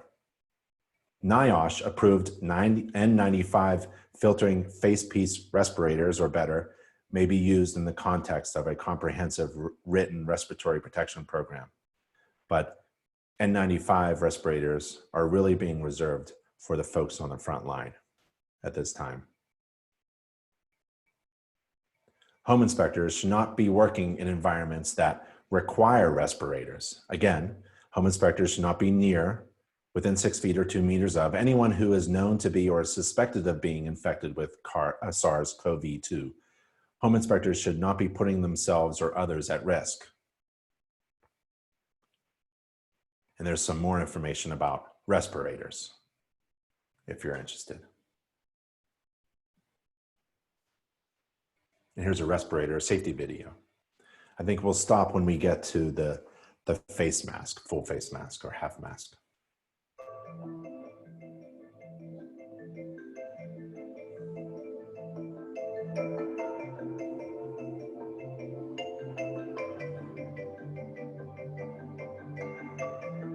When you must wear a respirator to protect yourself against airborne contaminants in your workplace, it is very important to follow proper procedures for putting it on and taking it off. The process of putting on and taking off your respirator is also referred to as donning and doffing. Respirator manufacturers supply instructions on how to properly don and doff, put on and take off each respirator they produce. The manufacturer also supplies instructions on how to properly conduct a user seal check. A user seal check is a way to verify that the respirator has been properly positioned on your face to assure a proper seal. Sometimes workers confuse the term user seal check with the term fit test, which is different. A user seal check is not a substitute for a fit test, which is a more involved process that uses a test agent or instrument to verify the respirator's fit. A fit test must be performed before you wear a respirator for the first time and at least annually thereafter. A user seal check must be performed each time you put on a respirator to check that it has been donned correctly. Remember, always follow the respirator manufacturer's instructions for the specific respirator model that you are using. Here are some general instructions for properly donning and doffing and properly conducting a user seal check for the two most common types of respirators. Let's begin with general instructions for a disposable filtering facepiece respirator, which is often referred to as an N95 or a dust mask. Inspect the respirator, including the straps, for tears or damage. If you find any damage to the respirator, replace it. If your respirator comes out of its original container folded flat, open the folds fully, following the manufacturer's instructions. Using one hand, place the respirator on your face with the nose piece at your fingertips, allowing the headbands to hang freely. The nose piece should span and cover the bridge of your nose, and the respirator should cup your chin. Pull the top strap over your head, resting it high at the back of your head. Pull the bottom strap over your head and position it around your neck and below your ears. Be sure not to crisscross the straps. Make sure that your mouth and nose are covered by the respirator. If the nose piece has a metal nose piece or strip, use both hands to mold the nose strip to conform to the shape of your nose by pushing inward while moving your fingertips down along both sides of the nose piece. Next, conduct a user seal check. It's essential to follow the manufacturer's user seal check instructions because the manufacturer knows the best method for checking their respirator. Generally speaking, the manufacturer's instructions are based on covering the surface of the respirator, usually with your hands, so that air is prevented from passing through the filtering facepiece. A positive pressure seal check is performed by gently exhaling to see if the facepiece bulges slightly. For a negative pressure seal check, take a quick deep breath to see if the facepiece collapses slightly. During either test, if air leaks out between your face and the respirator's face seal, the respirator may not fit your face properly. One way that you can identify leakage is if you feel air blowing through the seal onto your face or eyes. If you feel leakage, readjust the fit of your respirator and check the seal again. If you cannot achieve a proper seal, you are not protected and should not enter a hazardous area. See your supervisor to determine what the problem may be. When you're finished wearing the respirator, carefully remove it without touching the exterior, because the exterior may be contaminated. Discard your respirator according to your company's procedures. Now let's explore the general instructions for properly donning and doffing and properly conducting a user seal check for a half face piece elastomeric respirator. And we use those a lot in our company, the half piece respirator, frequently, every time you go into an attic or a crawl space or a space that you just didn't feel was very clean and the indoor air quality had issues. So I thought that was valuable information. We don't wear respirators like N95s, but it's good to understand how to don and doff a respirator, even if you're just thinking about your own cloth face covering, which again is really for the person who is sick, has coronavirus, from protecting someone else who isn't. 4 classifications of workers. Worker risk occupational exposure to SARS-CoV-2, the virus that causes COVID-19, during an outbreak may vary from very high to high, medium, or lower caution risk. The level of risk depends in part on the industry type, need for contact with other people within 6 feet or 2 meters, or suspect of people known to be or suspected of being infected with SARS-CoV-2, or the requirement for repeated or extended contact with persons known to be or suspected of being infected with SARS-CoV-2. So to help employers determine appropriate precautions, the U.S. Occupational Safety Health Administration, OSHA, has divided job tasks into 4 risk exposure levels: very high, high, medium, and lower risk caution. And there's a pyramid risk illustration for COVID-19: very high, high, medium, and lower or cautionary.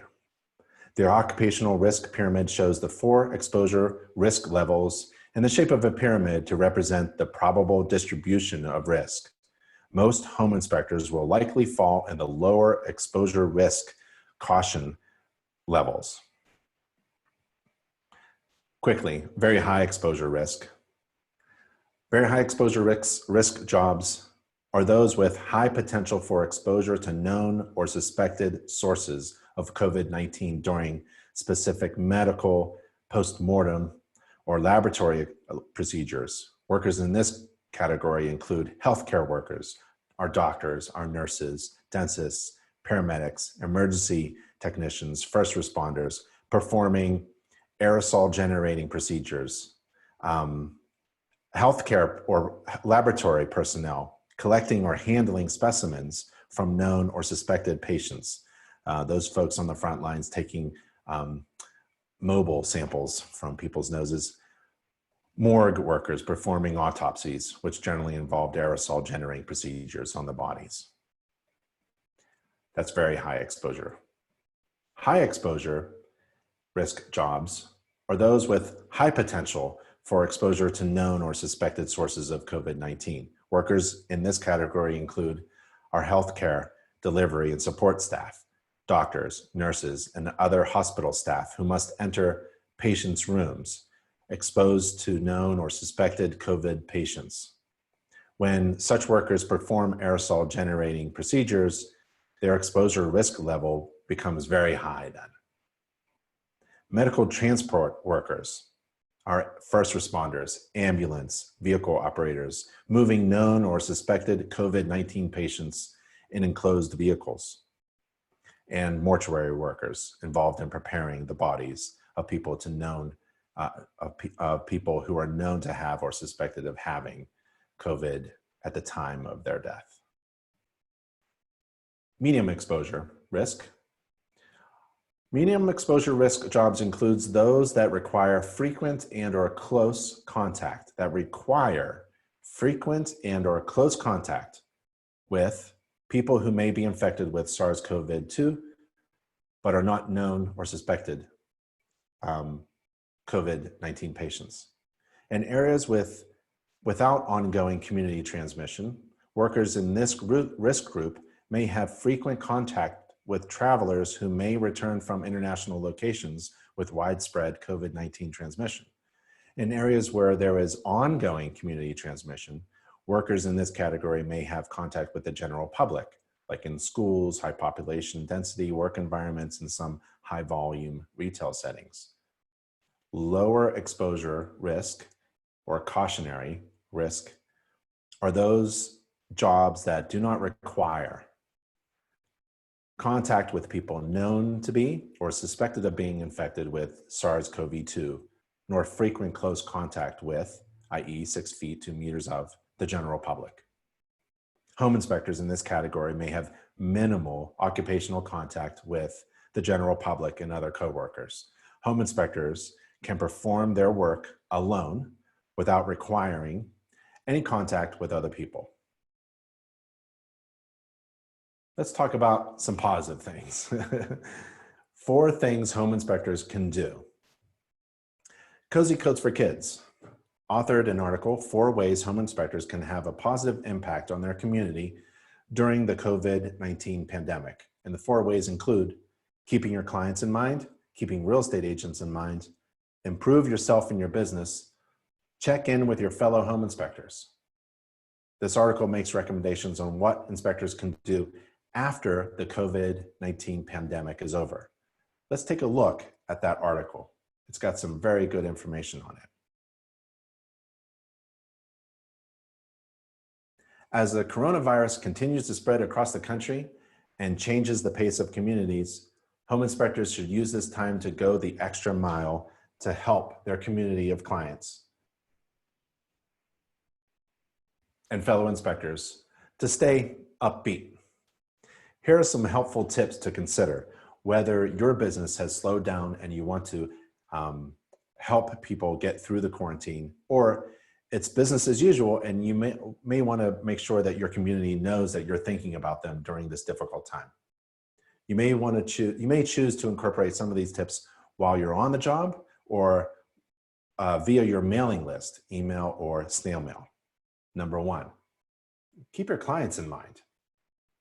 In addition to striving to leave customers satisfied and even impressed with their services and quality of work you provide, home inspectors may also choose to give their clients gifts from your inspector cards, which are gift cards for deals and discounts for useful everyday purchases, plus discounts for admission to family-friendly attractions. And if you click the link, you can get to those cards. And you can go to Inspector Outlet, our friendly e-commerce partner, and download these cards. It says, "Thank you for hiring me. Here's a gift to show my appreciation," and it's a gift card. And it's already loaded up with gifts of deals and discounts. A free copy of Now That You've Had a Home Inspection. So you can give a free copy of InterNACHI's home maintenance book. Now That You've Had a Home Inspection. This book describes how a home works, how to maintain it, and how to save energy. Coloring sheets to keep your clients' children busy while schools are closed. You can download free coloring sheets like this one, or order the Kids Fire Safety Coloring Book like this one in a bundle. Add a little charm to your inspection with these free downloadable monster-free certificates. So you can inspect a bedroom and certify that there are no monsters in the bedroom. And it's been inspected by a certified professional inspector and is guaranteed to be monster-free.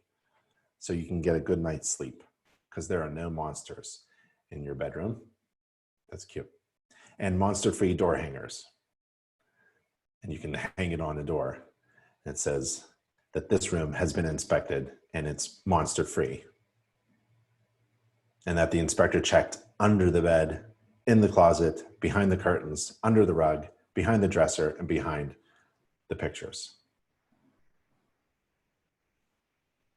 Tip number 2, keep real estate agents in mind. In addition to the tips and resources listed above, home inspectors may also choose to inform their real estate agents of the free online continuing education courses that are available through InterNACHI. So you go to our real estate course page and you drop down and select your state and you hit go. And this is the page where you want to direct real estate agents. And there are basically 2 steps. The agent creates a free online account and then the agent logs into the course and they get free online state-approved CE to help real estate agents renew their home inspector license, renew their real estate license. Enroll in InterNACHI's Will Buy Your Home Back guarantee to give your clients and their agents a peace of mind. Step 3 is what I like. Improve yourself and your business. In this difficult time, it's important for home inspectors to take care of themselves as well. Adopt a mind over matter approach and use your free time to better yourself and your business to come out of this pandemic a bit stronger. So consider working on continuing education or adding a new ancillary service to your inspection business with InterNACHI's free online home inspection business, home inspector courses. And they're free and online to InterNACHI members. And if you have a guest account, they're free and online as well to guests. Try out BizVelop, which is a free business development tool for home inspectors that helps companies grow and become more profitable by assessing their current situation in their business. And we go through a series of questions asking you, are you certified? If you are, then we move on to, have you taken additional training and certifications to add ancillary inspections so that you can be more profitable and diversify your services, which is a key to business success. Diversifying your services makes your business more stable in an unstable economy. Going through the inspection defect flashcards so that you can hone your skills. So if I click, let's say the HVAC flashcards. So here's a picture and you have to figure out what's your call. Is it a defect? Oh, what's the defect of the image of the B vent pipe of the gas-fired furnace? You have to think, what is that defect? And then you show what the defect is. And then the answer is the storm collar at the B vent of the gas-fired furnace it's upside down. So the storm collar is actually upside down. And this is an inspection defect. And this is actually an inspection picture taken at the InterNACHI House of Horrors. 4th one, check in with your fellow home inspectors. So join in the conversation on InterNACHI's online inspection community forum.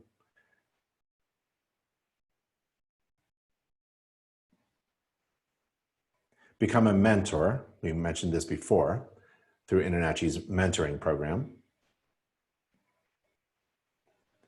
Join a local InterNACHI member chapter.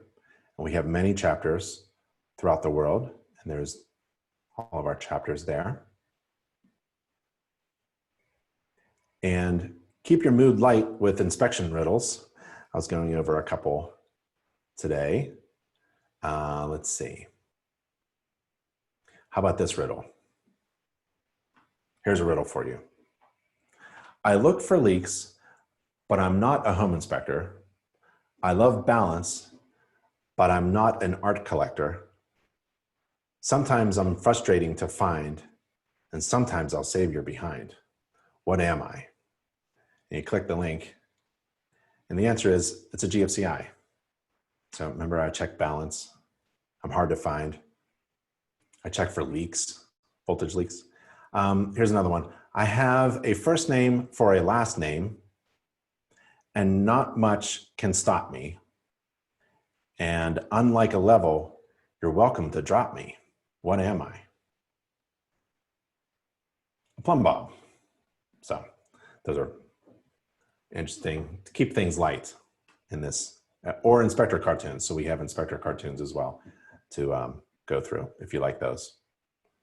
Above all, if you're still performing home inspections, make sure you're implementing safety precautions as advised by InterNACHI's COVID-19 safety guidelines. So thanks, Cozy Coats for Kids, for that article. Federal, state, and local government agencies are the best resource for information in the event of an infectious disease outbreak, such as COVID-19. Staying informed about the latest developments and recommendations is critical, since specific guidelines may change based upon evolving outbreak situations. And below are several recommendations for resources: OSHA, CDC, and NIOSH. OSHA's on-site consultation program offers no cost and confidential advice to small and medium-sized businesses in all states, with priority given to high hazard work sites. On-site consultation services are separate from enforcement and do not result in penalties or citations. So you can contact your local on-site consultation office in your state at that area. OSHA partners with 26 OSHA Training Institute education centers at 37 locations throughout the United States to deliver courses on OSHA standards and occupational safety and health topics to thousands of students a year. And for more information, you click that link to go to OSHA's site. And they look like they're down. Maybe refresh the screen. They'll get back online. OSHA has many types of educational materials to assist employers and workers in finding and preventing work hazards. And so OSHA has a link to their publications and their ebooks. You can also call to order publications as well. Employers and safety and health professionals can sign up for Quick Takes, OSHA's free twice monthly online newsletter about the latest news from OSHA. And here's how to contact OSHA for employers who are responsible for providing safe and healthy workplace environments for their employees. We ask you to do 2 homework assignments. And the amount of time it takes to do each assignment varies with experience, because it's basically, the first one is about performing an inspection, like I mentioned earlier in the live webinar. We're going to ask you to do an inspection on something in your home, wherever you live, your house, your apartment. And you can even do it on the outside of a house. Take a picture of a sidewalk, take a picture of a driveway, someone else's driveway, someone else's roof, if you don't have something of your own to inspect. Take a picture and upload it into your essay and write 40 words. And that's what you're basically going to do, keeping in mind all the information about how to stay safe and healthy performing an inspection alone. So perform an inspection on a system or component in your own home, house, townhouse, apartment, and condo. The system or component must be listed within the home inspection standards of practice. For example, you may inspect the thermostat and describe its location. And that is a high touch surface, right? That needs to be cleaned frequently, and wash your hands after touching it. Take an image of that system or component. It can either be something that's in good condition, or it can have a defect. Make observations, take notes, write and submit a short essay describing your inspection image, and upload it to the inspection essay assignment block, and we'll review it. And for example, again, you may inspect the main water supply shutoff valve. Take a picture of the valve, describe its location as required by the home inspection standards of practice, take inspection images while performing the inspection, make observations, take notes, and then prepare to communicate your observations in written form. And this will be your writing essay. And this is very similar to what a home inspector does during a home inspection. We perform an inspection, we take images, we make observations, we evaluate, we write notes, we formulate opinions, and then we communicate those observations in written form. And it must be 40 words minimum. So use that button right there to choose your image, write your essay there, and click Submit Essay. And we'll review it, staff will review it, and continue with the course assignment. Another one is to read something published by the CDC. And we have an article that you could read. Take a section of the article about how to operate sick employees. Remember, for example, if you are working with an inspector and that inspector, your coworker, feels sick at the inspection, what do you do? Well, as an employer, you should have a plan in place for that situation. Basically, you grab everything and that inspector leaves immediately. No apologies, no excuses, you just go. Now, you write about that essay that you just read and learned from, and you submit it into the writing assignment, and it will be marked completion. Let's take a quiz together, if you're all available. Here's the first quiz question. True or false? Examples of PPE for home inspectors include gloves, goggles, face shields, face masks, and respiratory protection where appropriate. Is that true or false? Well, I'm just going to mark true. You guys can help me along. According to the CDC, symptoms of COVID-19 may appear in as few as blank days or as long as blank days after exposure. And the potential answers are 4 and 25 days, 2 and 14 days, 1 and 3 days, 14 and 2 days. And the answer, I'm guessing 2 to 14. True and false. Our recommendation is to avoid touching your eyes, nose, and mouth with unwashed hands. Well, yeah, that's pretty obvious. So I'm going to click true for that one. True and false. CDC Gov recommends wearing cloth face coverings in public settings where other social distancing measures are difficult to maintain. Is that true or false? That's true, no. So I'm going to click true. It's recommended to wash your hands frequently using soap and water for at least, is that 20 seconds, 30 seconds? Let's go for a minute. You think that's true? A minute? Coronavirus disease 2019 is a blank disease caused by the SARS-CoV-2 virus. What kind of disease? It has skin disease, respiratory disease, muscular, or photosynthesis. I think it's respiratory. Stay in your car if you are sick. Is that right? Outside, at home, stay at work when you're sick. No, I think it's stay home.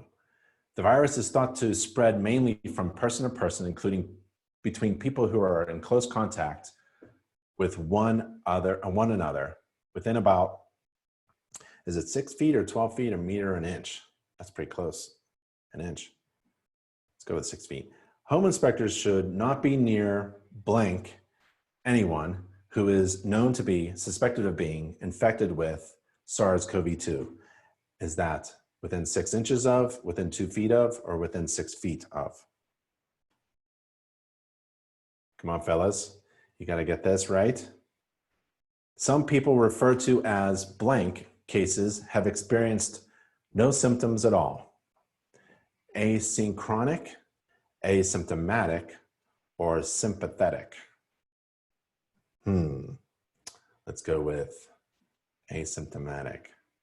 Home inspection business owners should inform and encourage employees and inspectors to blank signs and symptoms of COVID-19 if they suspect possible exposure. Let's just disregard everything. What do you think? Best way to prevent illness is to avoid being exposed to this virus. That sounds about right.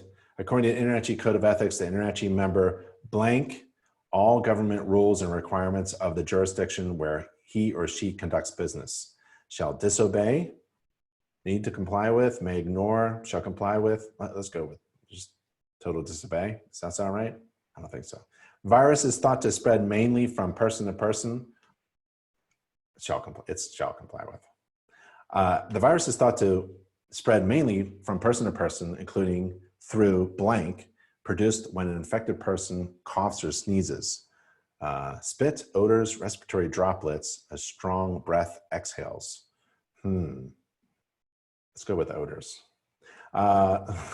True or false, worker risk of occupational exposures to SARS-CoV-2, the virus that causes COVID-19, during an outbreak may vary from very high to high, medium or lower caution risk.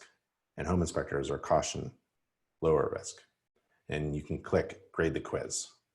I don't think I did very well. I think there's a few that, I've answered 80% correctly. That is the minimum. So the questions that I answered incorrectly are here, and the questions I answered correctly are there. So you can take a look at that. And then the next step is taking the final examination. And to continue with that, you have to attest that you are who you are, and a couple other features of identifying yourself for our system. And then you take the final exam. I believe it's 20 questions. And then you can download the certificate of completion in order to get your CEs. If you're taking it through InterNACHI and you are a member, this course will automatically upload into your CE records and your transcript to get CE in states where you need to send them evidence. You can download the certificate. It'll have your name on it. And then you send that electronically or by snail mail. And that is our free online live webinar training. Thank you very much. I'm Ben Gromyko from InterNACHI, and we just took the COVID-19 safety guidelines for home inspectors and contractors course. This is a free online course open to everyone, members and non-members alike. Thank you so much for joining this webinar and for being a great student and watching the video and doing your assignments and quizzes and final exam. And if there's anything you need from us, feel free to contact anybody on staff, and stay safe and healthy out there. Bye.